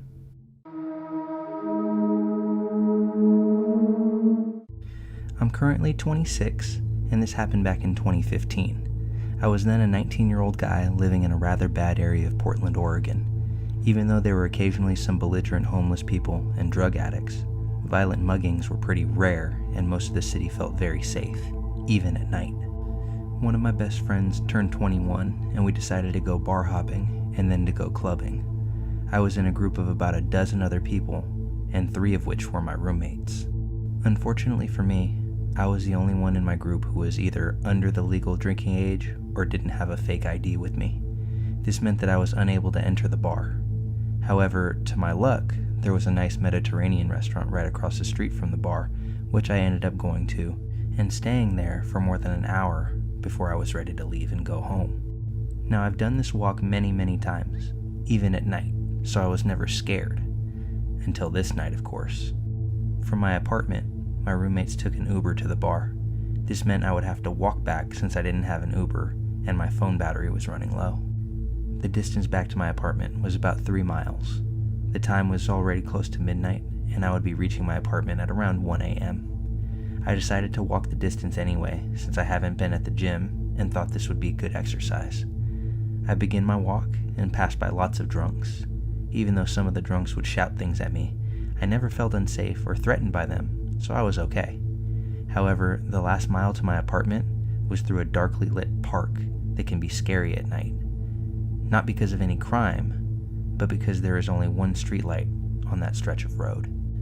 I reached this somewhat creepy area at around 12:30. As I descend down the dark and narrow street, I notice a black Chevy Silverado speed past me, and they slow down as they creep by. The truck almost comes to a stop, but then decides to drive ahead. I begin to shrug it off at first. However, this is where things start to get a little creepy. After I walk nearly a quarter mile forwards, the Chevy Silverado comes down in the opposite direction and then does the same exact thing. When the truck slows down and almost comes to a halt, I begin to panic, but not openly show it. I pretend to ignore the vehicle, but my instincts tell me that something just isn't right. The truck then starts to proceed, but this time, I can't keep calm. I was now in the middle of a dark and isolated park with no streetlights, and there likely won't be a single person in sight. After I walk about 500 feet more, I begin to look on in horror as the same pickup truck comes flying towards me and suddenly brakes about 100 feet behind me. One man, around twice my age and bald, opens the passenger side door and comes out of this truck carrying what looks like a hockey stick. I look behind and lock eyes with him. He gives me the most haunting and sinister look I've seen from a real person in my life. He begins to yell, "Get out of my sight, or I'll mess you up, mud slime." I'm of Indian origin and have brown skin, and mud slime is a racial slur directed towards Muslims. As I was planning my escape, I remember how there was a wooded area between the park and my apartment. Where I was, I can cut across the park and go through some woods. Then right across the woods would be my apartment, my refuge. This was smart because I've taken that shortcut during the day, and the truck won't be able to cut through the woods. Just as I took off running, I heard another yelling in the distance. "F*** off, asshole." This was another large guy walking on the opposite direction of the sidewalk that I was on. I then see another large man walking his German Shepherd towards me. After that, the truck driver then started running at us with his hockey stick, and I continue to run for it. I dart towards the woods. Fortunately, the truck driver decides not to chase us and gets back into his truck. I reach my apartment not 5 minutes later. At the parking lot of my apartment, I happen to see the big guy that was walking his dog. He looked like a roughed up bodybuilder, so I was also a little afraid of him. However, we had a pleasant conversation. I begin to head up to my apartment, and as I look out my own window, I happen to see in disgust and horror that black Chevy Silverado drive by my apartment 3 times before leaving. My friends came back home close to 3 in the morning, just after I went to bed that night. Thankfully, I never saw that creep again, and I moved out of that apartment a few months later. After this incident, I avoid walking alone in dark spots and isolated areas at night, mainly because if I ever see Chevy Silverado man again, I may not have bodybuilder guy walking his German Shepherd to come to my aid.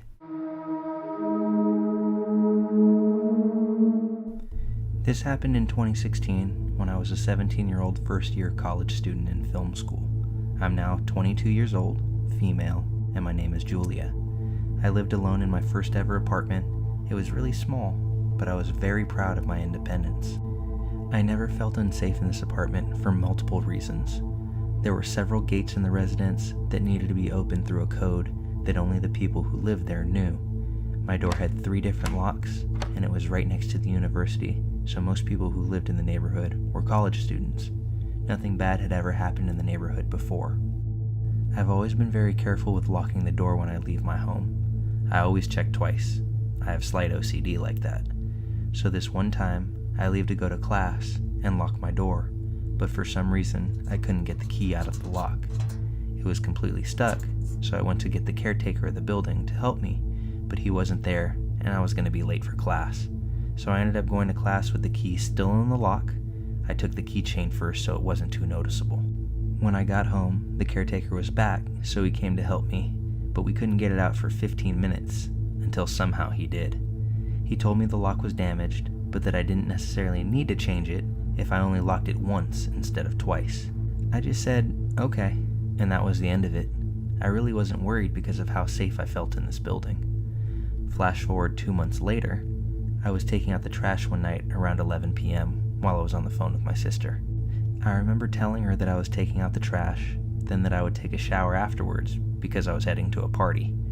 As previously said, I always locked the door, even just to take the trash out. Because of my lock being damaged, I only locked it once. When I got back to my apartment though, I found the door unlocked, which immediately alarmed me.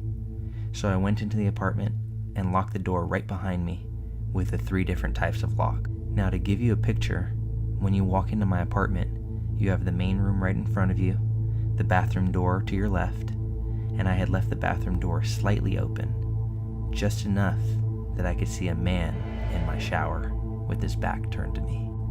Naturally, when I saw this, I tried to open the door and leave as fast as possible, except my main lock was damaged from 2 months earlier, and I couldn't open it no matter how hard I tried. In this moment, all I could think of was the fact that I had to leave as quickly as possible. I jumped out the window without really thinking. I figured it was the only solution, except I lived on the second floor, so I completely smashed my ankles in the landing. I started running in whichever way I could, and when I got a little bit further from the building, I looked back, and a man was there, at my window, watching me run away. I thought of two possible outcomes. Either the man was going to jump and chase me, except I wouldn't get far with my twisted ankles, or he would be too scared of the height and then be locked in my apartment. Thankfully, he picked the latter of the two options. I ultimately found myself in some bushes a little ways away from my apartment, where I called the police, and they arrived in just 10 minutes because I lived so close to the station. They pushed my door in, and the man was sitting on the couch, holding a kitchen knife, waiting for me to come back. It was as if he didn't think I would call the police. So they arrested the guy and later told me that he had already been arrested for assault, attempted kidnapping, attempted murder, as well as another couple of scary charges. They also told me how everything had happened. Like I said, it was a very friendly neighborhood with mostly college students, so he got inside the building by other people holding the door for him. He then heard me telling my sister I was going to take a shower, which was why he was waiting in the bathroom for me. He had messed with my lock and knocked in my door while I was taking out the trash. He apparently noticed me on school campus and followed me to my home several times before succeeding in actually coming in. He stayed inside waiting for me because I had recently changed my phone and the previous one was still on the table, so he thought that I was without a way to actually call the police. I don't live there anymore, but after that, to get into the building we all needed an ID proving we lived there. Building IDs were created and we had to scan them every time, and it was the only way to go inside the building. Nothing bad happened in the neighborhood after that. It's back to being a very peaceful and friendly place. And to the current resident of apartment 217, I truly do hope that they replace those locks. So my stepsons are 7 and 10. They play with 5 other boys in our area, which are of similar age, and all go to the same school in our neighborhood. We live in a city that is large, but we feel very safe here and have almost zero crime around us. So when the kids want to go to the park or play with friends, my husband and I tend to agree that it's okay. They'll be gone for hours going from house to house, swimming, jumping on trampoline, scootering, skateboarding. Sometimes they're all at my house in the pool. I'm in a texting network with the other parents, so we feel like we have a pretty safe system. However, our state has been known for human trafficking because we're so close to the border. It's just something that I worry about. So I bought the boys those bright orange sexual assault whistles and tied them to their backpacks.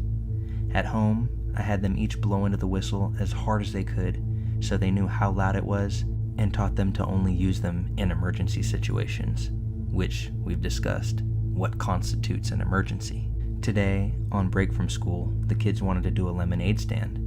Now something in my gut told me to say no, and that's not a good idea, even though they had their own little garage sale around Christmas to make money to buy gifts, and the neighborhood thought it was so cute that they actually got a ton of donations and made some very good money. I didn't have any worries that time. Today was different for me though. As my older stepson was making his signs, I reminded him about interacting with strangers, and he needs to watch out for his brother. And then he asked me, "Should I bring my whistle?" I said yes, great idea. I took it off his backpack and put it around his neck, and I told him I'm going to leave the window open. If you feel scared, or if something happens, you blow that whistle like there's no tomorrow, and I'll run outside. An hour or so goes by, and I'm into a documentary that I'm watching, when I hear that whistle, and my stomach drops. I dash outside to see a flashy red car. I believe I was running towards the kids, and so I wasn't paying close enough attention to the car, but I immediately see all the kids are accounted for as a guy is getting back into his car. My older son says that the man in the car got out and was talking to them, asking them their ages, and invited my younger son to get into his car. I had literally told my older son earlier, do not get into or near anyone's cars. So he said he didn't feel safe anymore and blew that whistle as hard as he could.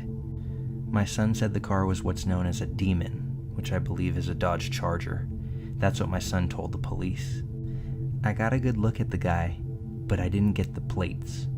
He was getting into his car as I was making sure the kids were accounted for, and I pounded the hell out of his hood, asking him why he would ever invite a child into the car, and then he drove away. I wasn't thinking clearly and was in a bit of a panic, so that's why I didn't get the plates, even though I was right there. Now that's something that I'll forever be upset at myself about, but the kids were all talking and I just went into protective mode and thought to call the police. The police said they searched our entire neighborhood for the car and put out a description of the guy and the car, with a now possibly dented hood for me. I'm so damn thankful for that $10 whistle that I ordered off of Amazon. Sometimes you just know when stuff is about to go down. Still, so shaken up about it, and all of the kids and parents are super concerned. We have a community website, and we posted about our encounter on the website for other parents to be aware of as well. I don't know for certain that that guy was up to no good, but if he wasn't, why leave so suddenly? I don't know. My view on safety has been wrecked, and it's going to take a while for things to feel okay again, I think. Make sure your kids have a plan for emergencies.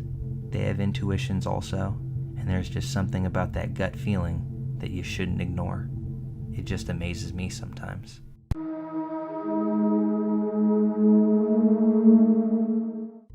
"23-year-old guy here. I live in a pretty safe neighborhood and usually always lock my doors. Last night, apparently I didn't. It was not too long after I had taken my dogs out for the last time and was turning off the TV and lights when one of my dogs started growling. Not too weird, since he sometimes does that when people walk by the house. I then heard the front door open and someone walk in.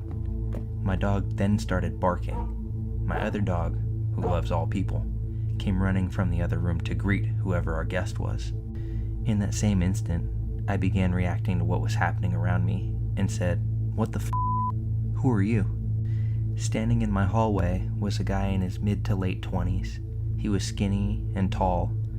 Oh wait, I don't think I'm in the right place." He genuinely seemed confused. I replied with a, "Hell no you aren't.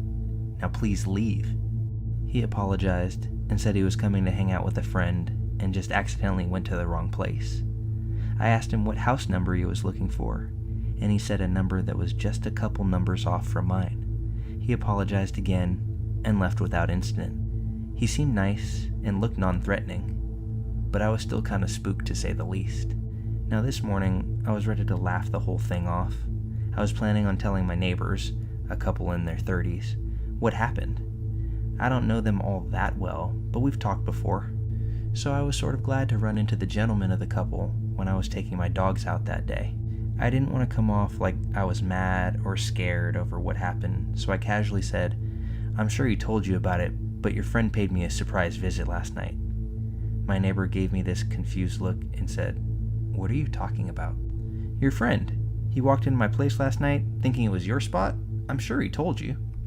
My neighbor was quiet for a second, and with a very solemn face said, "I don't want to alarm you, but I have no idea what you're talking about.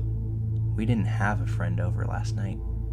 So now as I look back on it with supreme confusion, who was it that let themselves into my house that night? What were they doing, and what were they actually looking for?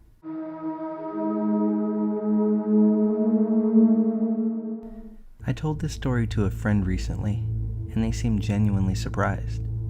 I guess I thought something similar happens to everyone. They suggested sharing my story, so this seemed like a fitting place. It was the summer of 1998, hot California desert. I was 5 years old, riding shotgun in my mom's crappy little convertible. It barely ran, but the seats were red velvet, the radio worked, and being able to take the top down almost made up for the lack of air conditioning. My days were normally spent at daycare or the babysitters, as my single student mom put in long hours at her job to provide for us. I didn't mind. It just meant that days like today were even more special. My mom was driving us one county over to my cousin's house for a birthday party that was going to be complete with dress-up games and ice cream cake. To truly seal the deal, she had taken us to McDonald's right before we headed out on our drive. I got a Happy Meal with a stuffed Simba from The Lion King as my toy. That'll be important for later. Our convertible eased onto the freeway, and for the most part it was a pleasant and uneventful ride. I remember the loud noise of the cars and the hot wind. I first became aware of the truck as it laid on its horn behind us. I turned in the seat to see a huge gray monster of a truck tailgating us ridiculously close. As soon as it's safe, my mom gets over into the far right lane, assuming that he's going to pass us. But he pulls level to our car, rolls the window down, and begins screaming at us to pull over. In the middle of the desert, on the freeway, my mom ignores him and tells me to do the same. I remember feeling uneasy, but less scared than annoyed. Kinda like, dude, come on, this is my day to have fun, leave us alone. Besides, I wasn't really a stranger to angry shouting men, even at that age. Unfortunate, but true. I think it was the lack of reaction that irritated the man, or maybe this was his plan the entire time. He swiftly pulls into our lane and essentially forces us off the road onto the shoulder. My mom does her best to maintain control of the car and not make contact with the other vehicle, but that's pretty much impossible. The unmistakable crunch of metal rings out, and both vehicles come to a stop, again on the side of a desert freeway. Not exactly anyone around to help out or places to go. My mom checks me to see if I'm okay and remains in her seat. Now, if I were her, I don't know if I would have waited to confront this man with a child in my car after that stunt. However, my mom has, and always will be, the tough as nails type of gal who isn't afraid of anything, especially when she feels she's been wronged, and of course, she had no idea what was to happen next. In a flash of anger and cursing, the man is at the driver's side door, screaming about the damage to his car and how it was caused because of food trash that had been flying out of the convertible, landing on his front window and blocking his view. He starts demanding compensation, that my mom get out of the car and come look at his car. At this point, my mom refuses to get out of the car. She points at a call box a fair distance away and says it's best to call the cops and let them handle this. But that's not the answer the angry man wanted. In one fluid movement, the man grabs the back of my mother's head and once, twice, 3 times, smashes it into the steering wheel, leaving her unconscious. Lifting her like a sack of potatoes, he drops her on the side of the road and jumps into the driver's seat, keys still in the ignition, and starts the car up. I haven't even reacted yet. I think I was in an absolute state of shock. It wasn't until I felt the car moving and getting back on the road did I register what had happened, and when it hit me hard. I went ballistic. I was no longer just annoyed with this man, I was now furious for what he did to my mom. I remember I held my stuffed Simba by the tail as I climbed out of my seat and began screaming while whipping the man in the face, trying to blind him. My battle cry was, "You're the meanest man in the whole world." I clawed and kicked and gave no care to what was going to happen to me, just that this man was going to pay. This led to a couple of things happening. First, I made it impossible to drive that car safely, and he ended up crashing into another shoulder. Second, by the time people had started to see a combination of a woman lying on the highway and a convertible with the Tasmanian devil of a 5-year-old beating up on some creeper, they began to alert authorities. I don't remember too much after that. I remember the cops coming and sitting in the back of a police cruiser. They gave me a teddy bear and asked me a lot of questions, and my grandma picked me up. My mom went to the hospital where she thankfully didn't have any major damage, just a busted nose and some whiplash. Never made it to my cousin's party, and never saw that white convertible again. I'll always be thankful for my main man Simba having my back through all of it though. I don't know what the man's intentions were. Looking back and knowing the area we lived in, it wouldn't surprise me in the slightest if drugs played a major part in all of this. And to that creeper that tried carjacking us all those years ago, if you hear this, I hope you still remember getting beaten up by this 5-year-old.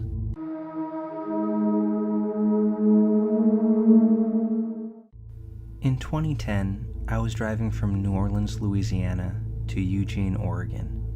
It was just me, a 24-year-old female, and my 2-year-old pit bull in a 14-foot U-Haul truck with everything I owned crammed into the back, a fancy flip phone, and my printout MapQuest directions. I think the first smartphones actually came out around that time, but I didn't have one. Cell phone service was also much spottier back then, and there were long stretches through the desert where I had zero service for hundreds of miles.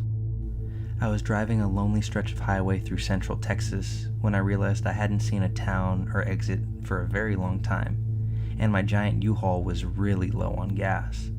Just when I'm starting to freak out and seriously think about running out of gas, I see a small town coming up. I pull into this town, and it is tiny. I was so worried about other things that I never did pay attention to the name of the town, but there were only about 6 streets in the whole place. I go gas up, and I'm ready to get back on the road, except I cannot for the life of me find my way back to the highway. I circle the town about 4 times and start getting so frustrated because this is such a tiny town. How can I not find my way out? I can literally see the highway, but I can't get to it. I returned to the gas station to ask for directions. Now when I got gas, I paid at the pump and never went in. When I enter to ask for directions, there's a skinny, nondescript guy who has black hair hanging down in front of his eyes that looks like it could use a good wash. He's not particularly creepy, but a little bit rude. He never really met my eyes. He was looking down at a magazine. He gives me directions that don't sound right at all. He's telling me to take a road that will get me to the highway in about 17 miles. For a moment, I'm dumbfounded. Then I point out that I didn't drive that far to get from the highway into town. Why so far to get back to the highway? I can literally see it from the town. He's just so casual, almost like I'm an annoyance, and can follow his directions or not. But why should he care? He gives me some explanation about the road curving around that doesn't really make sense. He still doesn't look at me though. Just whatever.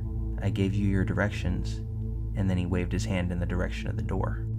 When I got into the parking lot, my whole body started trembling violently, and my heart started to race, seemingly for no reason at all. I get into the truck, and as soon as I put the key into the ignition, I burst into tears. I had the most terrible feeling that no matter how nonchalant he acted, this man had bad intentions. I don't know what, but I knew right then and there that there was no way I was going to follow his directions. Yet this was the only store in this little town, and short of knocking on doors, there was no one else to ask for directions. I decided that I didn't care if this town seemed like something dropped out of the Twilight Zone. I was going to drive around until I found my way out, even if it took all damn night. Just then, a big red beater of a pickup truck pulls up, as much rust as metal, and a quintessential Texas man steps out. Huge, husky, in flannel and work boots. Without even thinking about it, I jumped out of the truck and approached him quickly, yet warily. Looking into his eyes, I saw a kind human being, or at least that's what I was hoping I saw. I asked him if he could please give me directions to the highway. I told him I knew it was silly, but I just couldn't seem to find my way back. He looked concerned as I was visibly upset, so he made me laugh and very cheerfully gave me directions for a hairpin curve turnoff right at the end of a small concrete tunnel I had passed several times. He said it often confused travelers because it was so hard to see. They need to put up signs, etc. With a sinking feeling in my stomach, I asked him how far in miles was it back to the highway. He laughed, gave me a funny look. Miles, miss? I'd say it's a quarter mile at most. You can see the highway right from here. At this point, I couldn't help it. I had to know. What happens if I drive? And I gave him the directions that the man in the store had given me. Texas looked at me very intently and asked me how I knew about that route. It was pretty far out, and usually only locals knew about it.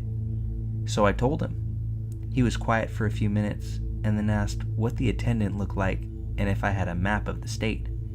Nope, just my MapQuest, which wasn't helpful in this situation. He goes to his truck and grabs a raggedy local map from his glove box. Spreading it out for me, he traces the route I describe. The way the man from the gas station had told me to go led away from the town, away from the interstate, and led to seemingly the middle of nowhere. Texas told me that the road did go about 17 miles, right before it dead-ended in the desert. I asked him what was out there, and he told me that it was nothing but some junked cars and a few trailers and mobile homes, all owned by the same family. The family was known locally as troublemakers, drug addicts, and alcoholics, and these were the nice things townspeople had to say about them. And the erstwhile clerk was part of this family and lived down that road. I'll never forget the look in Texas's eyes as he told me this. He also told me that I was smart to listen to my instincts, and he told me to be careful traveling out there. I don't know if the man from the gas station wanted what was in the back of my U-Haul or what was in the driver's seat, but thankfully, I didn't have to find out. Oh, and I learned that sometimes angels look like ruddy-haired Texans with scruffy faces in rusty pickups. Thank you, random Texan stranger. You really saved my ass, and I will always remember you with tons of love. Sorry I didn't ask your name. You're forever Texas to me now, though.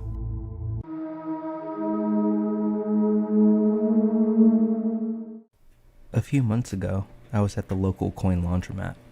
I went late because I had been studying, so around 10 p.m.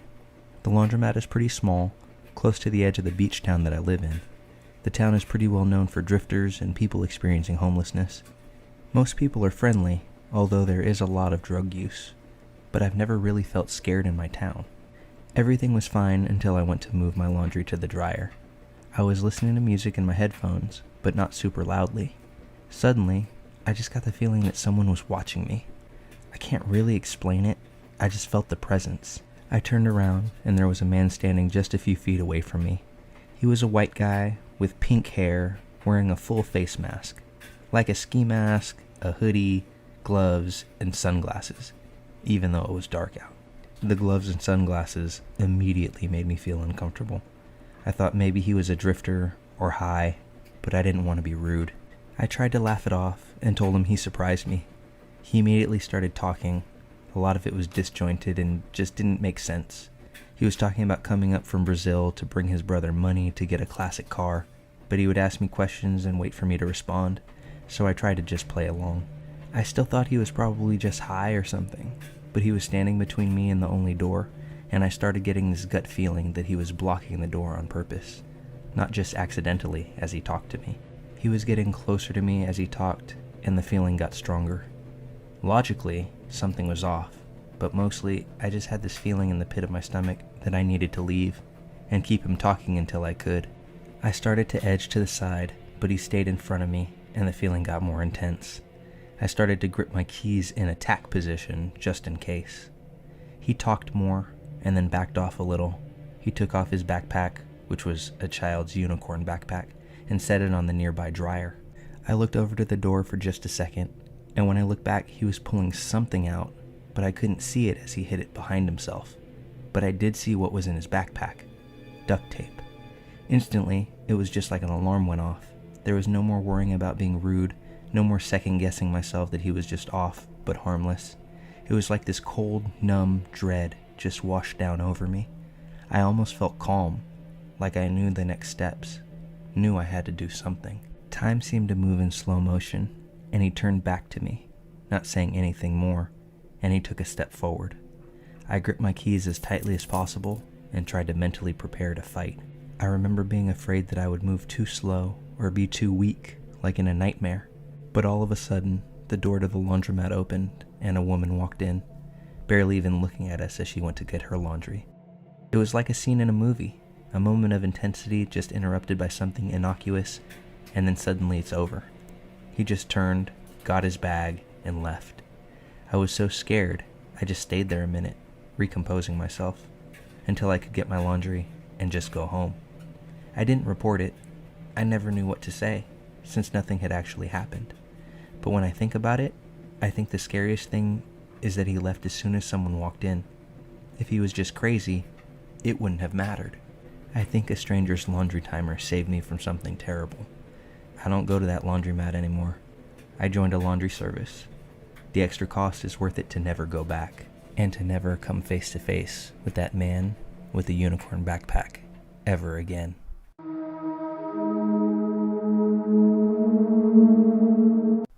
My name is Luke. I'm French, 26 years old, and currently live in Australia, and I have since May of 2019. I met my girlfriend Mina, who is of Japanese origin, 1 month after my arrival in Australia on a strawberry farm where we both worked. We worked over there for several months until the health crisis hit our planet, so no more work on the farm. We have to find something else. At that time, we had two choices: go back home and we split up, or stick together and try to get through this event on our own. Spoiler, we chose the second solution. We decided to leave our seasonal job in the countryside to go into town to try to find a new job. Bingo. Good news for me, an employer has agreed to hire me to work on a local Australian football team. This employer will be named Kathy. Kathy explains to me that I can work for the football team, but that currently, because of the health crisis, a containment will be mandatory, even if at this time Australia is rather spared compared to Europe. Anyway, I'm hired, but I'm going to have to wait until the lockdown passes and the football season resumes. So I explain that it tempts me, but that it'll be difficult for Mina and me to remain unemployed during the confinement because we have to pay rent, food, etc. You should know that Kathy has a heart as big as Australia. Sensitive to our situation, she explains that she has a solution for us. She has a holiday home several kilometers away from Brisbane that belonged to her father, who is now in a retirement home where we could stay for free while confinement is in progress. At this time, I don't believe it too much. I tell myself that there is something fishy, but in front of the situation, I agree. This is the best solution for us. We accepted and moved into this house a few days later. Animal Crossing, Splatoon, MK, we enjoyed playing video games during this lockdown. Everything is going well. We feel a little lonely because this house is isolated in the countryside, but apart from that, we are well. We have a garden, and this is all for free. I also have to point out that this house is like in the middle of nowhere. I just have a single neighbor, John, who takes care of horses, and that's it. Other details that will have their importance. In this house, there's a main entrance door with large fuzzy glass, so you can't really distinguish things through it. There's also another wooden door behind the house that overlooks a veranda connected to the house. This house is a single story, so there are no floors, and to finish, no curtains at the window except in the bedroom. 3 or 4 weeks after we move in, Kathy calls me with good news. I can go to work. First day of work, everything goes smoothly. I like what I do, very good atmosphere, etc. The only problem is, we're still in Kathy's father's house, which is several miles from Brisbane, and I don't have a car. So my commute is an hour and a few trains to go, and the same to come back. But like I said before, I have nothing to complain about. For the record, Mina was still looking for work. She wasn't as lucky as I was, so she was mostly at home while I'm working. Second day of work, 5 p.m., and I'm about to finish my job when I get a call from Mina. She whispers, and her voice is trembling, so within the first second, I know that something's wrong. Here's where I'll switch from my point of view to hers to give you the maximum amount of detail. She was quiet, playing Animal Crossing on the couch, when she suddenly saw a silhouette through the blurred window of the main entrance door. Too small and too wide for me or even our neighbor John, and she understands it very quickly. She stares at this figure that is now motionless facing the front door. It is at that moment, when she tries to get up to gently walk away from the door, that this guy begins to frantically knock. Her heart is racing, she doesn't know what to do. She tries to be as discreet as possible so this guy thinks that no one is there, or will open the door to him. She decides the closet is her best option, hiding between the hangers and our clothes, while also praying for him to go. She suddenly remembers that there is a second door behind the house that is open, and she doesn't know if it's locked or not. Courageously, she decides to rush to the house to reach the back door, but during her run, she sees the guy sneaking past one of the windows of the kitchen, on his way to do the same. Panicked, but already in her race, she decides to go to the end and try everything for the hole. She must close this door before he tries to open it. Almost immediately as she presses the latch, she hears the individual trying to push the door open. Completely frightened, she goes back to hiding in the closet, and that's when she calls me. Through her panic, it's a little difficult for me to wrap my head around what is happening, but I immediately try to calm her down so that I can get a clear picture on what's going on right then.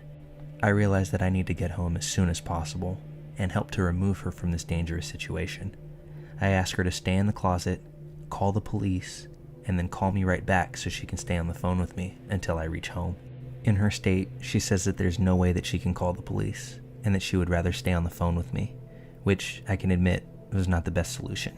She should have called the police, but I was in a state of total stress, and the fact of having her on the phone calmed me down, as I'm sure it did the same for her. I order an Uber, and after a few minutes of painful waiting, I'm in the car on the way home with Mina on the phone. She explains to me that she can no longer hear anything. There's no one knocking on the door and no other noises around the house. I advise her not to move, but she finally motivates herself to take a look outside of the closet. A few moments later, she confirms that the silhouette is no longer visible behind the door and that no one seems to be around the house. When I reach the front of the house, I run inside, meet Mina, and give her a big hug explaining that I'm here and that she has nothing to fear. It's 6 p.m. and it's night at this time of year in Australia. I check the locks and try to pass the time by playing a game and watching anime, basically trying to get everything back to normal as quickly as possible. But only later did I realize how big of a mistake that was. Time has passed, and it's now time for bed. After a little while of tossing and turning, I was able to finally drift off, until about 1 a.m. when the neighbor's horses wake me up. Mina, still not really asleep, asked me what that noise was, and I answer that it's the neighbor's horses, when all of a sudden, someone starts knocking frantically at the door. It sounds super strong, like they're halfway to breaking down the door already. I can tell you right then that I discovered what adrenaline was.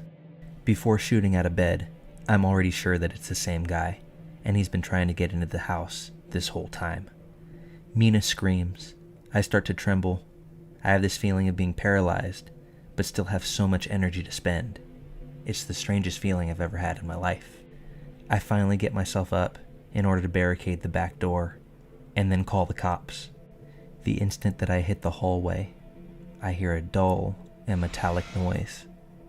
Damn, he opened the back door. He's on the porch now. With only one rickety door between us at this point, I can tell that he's still determined to come inside, and I'm sure that he's going to be able to enter. I've never been much of a fighter, but it's not even a choice at this point. I get the biggest kitchen knife that I have, and I place myself in an angle that I have the best chance of catching him by surprise when he does get in. I'm willing to use that knife to defend myself and Mina at all costs. I'm so scared, but at the same time, so confident. It too is a very strange feeling, when suddenly, in the midst of her millions of thoughts, Mina screams, "Stop! Call the police." As she throws my phone at me, I realize that her idea may be best. Instead of standing here and just waiting for this man to break our door in, I can call the cops, get them on their way here, and still stay in position to defend ourselves when he does break down the door. The phone call must have lasted 40 seconds at most. The policeman on the phone understood directly that it was serious. He asked me the address, and they were on their way. At this moment, I find myself a little more relieved while staying on the lookout. This is where the individual starts mumbling, incomprehensible stuff, but I can hear him plain as day. This is of absolutely no reassurance to me, because the noises that I hear are either a drunk or drugged guy, or potentially a mental patient. Within 10 minutes, the police have arrived, and I've never been happier to see flashing lights. 4 cops and 1 police dog. When I see them approaching the house, I hear noises behind the door. The individual seems to get scared, give up, and run off. I hear the dog barking, the policeman screaming, and a man groaning in pain. It was over. The individual who moments ago was seconds away from kicking in our door has been neutralized and thrown into a cop car. One of the officers remained to talk to us and take our side of the story, and then find out whether we wanted to file a complaint or not. He told us that there was a chance that this man was a rehab patient who'd recently run away. He was also sure to tell us that he was not absolutely positive at the time, and that they'd have to verify the identity of the man. But after they left, we never heard back from the police on this front. Left wondering who that man was, what was wrong with him, and what he actually wanted, both Mina and I decided that it would be best if we gave up our free accommodations and headed back into the city. Although we wanted to think that this was a single solitary event, that we'd be able to move past this, we realized that if it were to happen again, it may be the last time altogether.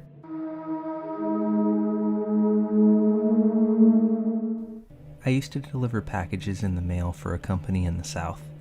A lot of the daily routes were in the hills and woods. Last year, I had a route that was super deep country. I was used to back roads and the country now at this point in the job.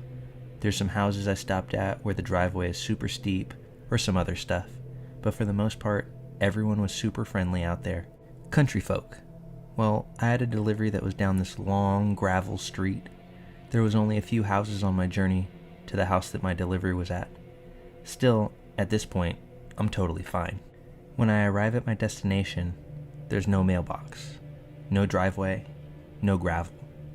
You could make out a little bit of a path that has been made by cars driving to the house, but I'm serious when I say just a little bit. The driveway is maybe 250 yards long with the house at the end of it. I'm only sketched out because I'm in the woods and land is super unpredictable here, meaning you just never know where there's a drop-off. I'm in a huge box truck, so if one tire was to slip off the side, the whole thing is going down. So I'm driving probably less than a mile an hour, taking my time, being extremely cautious. As I'm making this drive back to the house, I start kind of checking out my surroundings. I pass a really old, broken down truck that the ground has started to reclaim. Again, super common back here. No biggie. As I get further and further down the driveway, I notice that I've probably passed about 4 satellite dishes. I start approaching the house, which from the outside looks like it's a Walter White Season 5 style cabin. It's a shack. I park and kind of just check out my surroundings. After about a minute, I was like, okay, I'm just going to deliver it and leave. I walk up to the front door of this cabin thing, and the front door had a large glass window in it. Not modern. Think old time. Like a cabin that was built in the late 50s with 0 repairs. As I sit the small package down in front of the door, I glance inside the house. The main room, which would be like a living room I'm guessing, is completely empty. The only thing that is in this room are 2 foldable metal chairs, both unfolded, both facing a corner of the room. But nothing is in that corner. In the meantime, I'm trying to do my job with my right hand, where I keep making very quick glances inside. From what I saw, there was nothing in that house. Nothing. It was a shell. The kitchen may have had old appliances in it, but I wasn't really paying attention to that part. My 6 senses kicked in, and my brain obviously said, this isn't right. So I turn around and start walking back to my truck, maybe 30 feet away. I take my hood off my head and take my hat off so I can have a full peripheral view around me. I immediately start looking to see where the closest neighbor's house is. I see a building up the hill just a tiny bit, but it honestly looked like it was on this guy's property. I'm sure this was my head playing major tricks on me, but as I'm walking back to my truck, I just feel a presence with me. I feel like it's hanging onto my back, getting heavier and heavier with every single step closer to the van that I took. I jumped in my van, locked the doors, and checked the back to make sure no one was in there. Now back to this nearly invisible driveway. I back down it, checking my surroundings everywhere. I make it back onto the road. As I'm driving down the road, maybe 40 feet away from this dude's entrance of a driveway, there's a trash bag in the middle of the street. It's opened just a tiny bit. I slow down, and it looks like there's a woman's sweater or something like that in there. While I was for sure interested in what was in it, there was no way that I was stopping. My instinct said that something was up. I immediately contacted my buddy and told him about it. He suggested I go back and snap a few pictures. While not the best idea, I agreed. About 5 minutes go by and I make it back to the address, and the trash bag is completely gone. I looked everywhere on the street and the side of the road. Completely gone. But get this, I always thought about how I never know what I'm delivering or who I am delivering to. When I first landed this job, I remember thinking how crazy it would be if someone was holding people hostage in their house, torturing them, and ordered their food and house supplies online because they're afraid of leaving the house with the kidnapped people being left alone. For some reason, that's all I could think about when dropping off this package. I left that job not even a week later, but I did tell my boss, and he assured me that he would contact the local police department and take that house off of our normal route schedule. I never heard anything back about it. I'm aware that if police went out there and found something, or somebody, I would immediately be called in to tell them what I saw. So I'm going to assume that they went out to check and found nothing. But in the same sense, it makes me wonder about the trash bag that immediately disappeared once I left. I still don't know what was going on up there, I still don't know who I was delivering to, and I don't know why the entire vibe just left me feeling shaken. But it's still something that I carry with me to this day, and I don't sense it going away anytime soon. So while I don't deliver anything for a living, anytime I'm on a country road and see a trash bag on the side, it tends to transport me right back to that same moment all over again.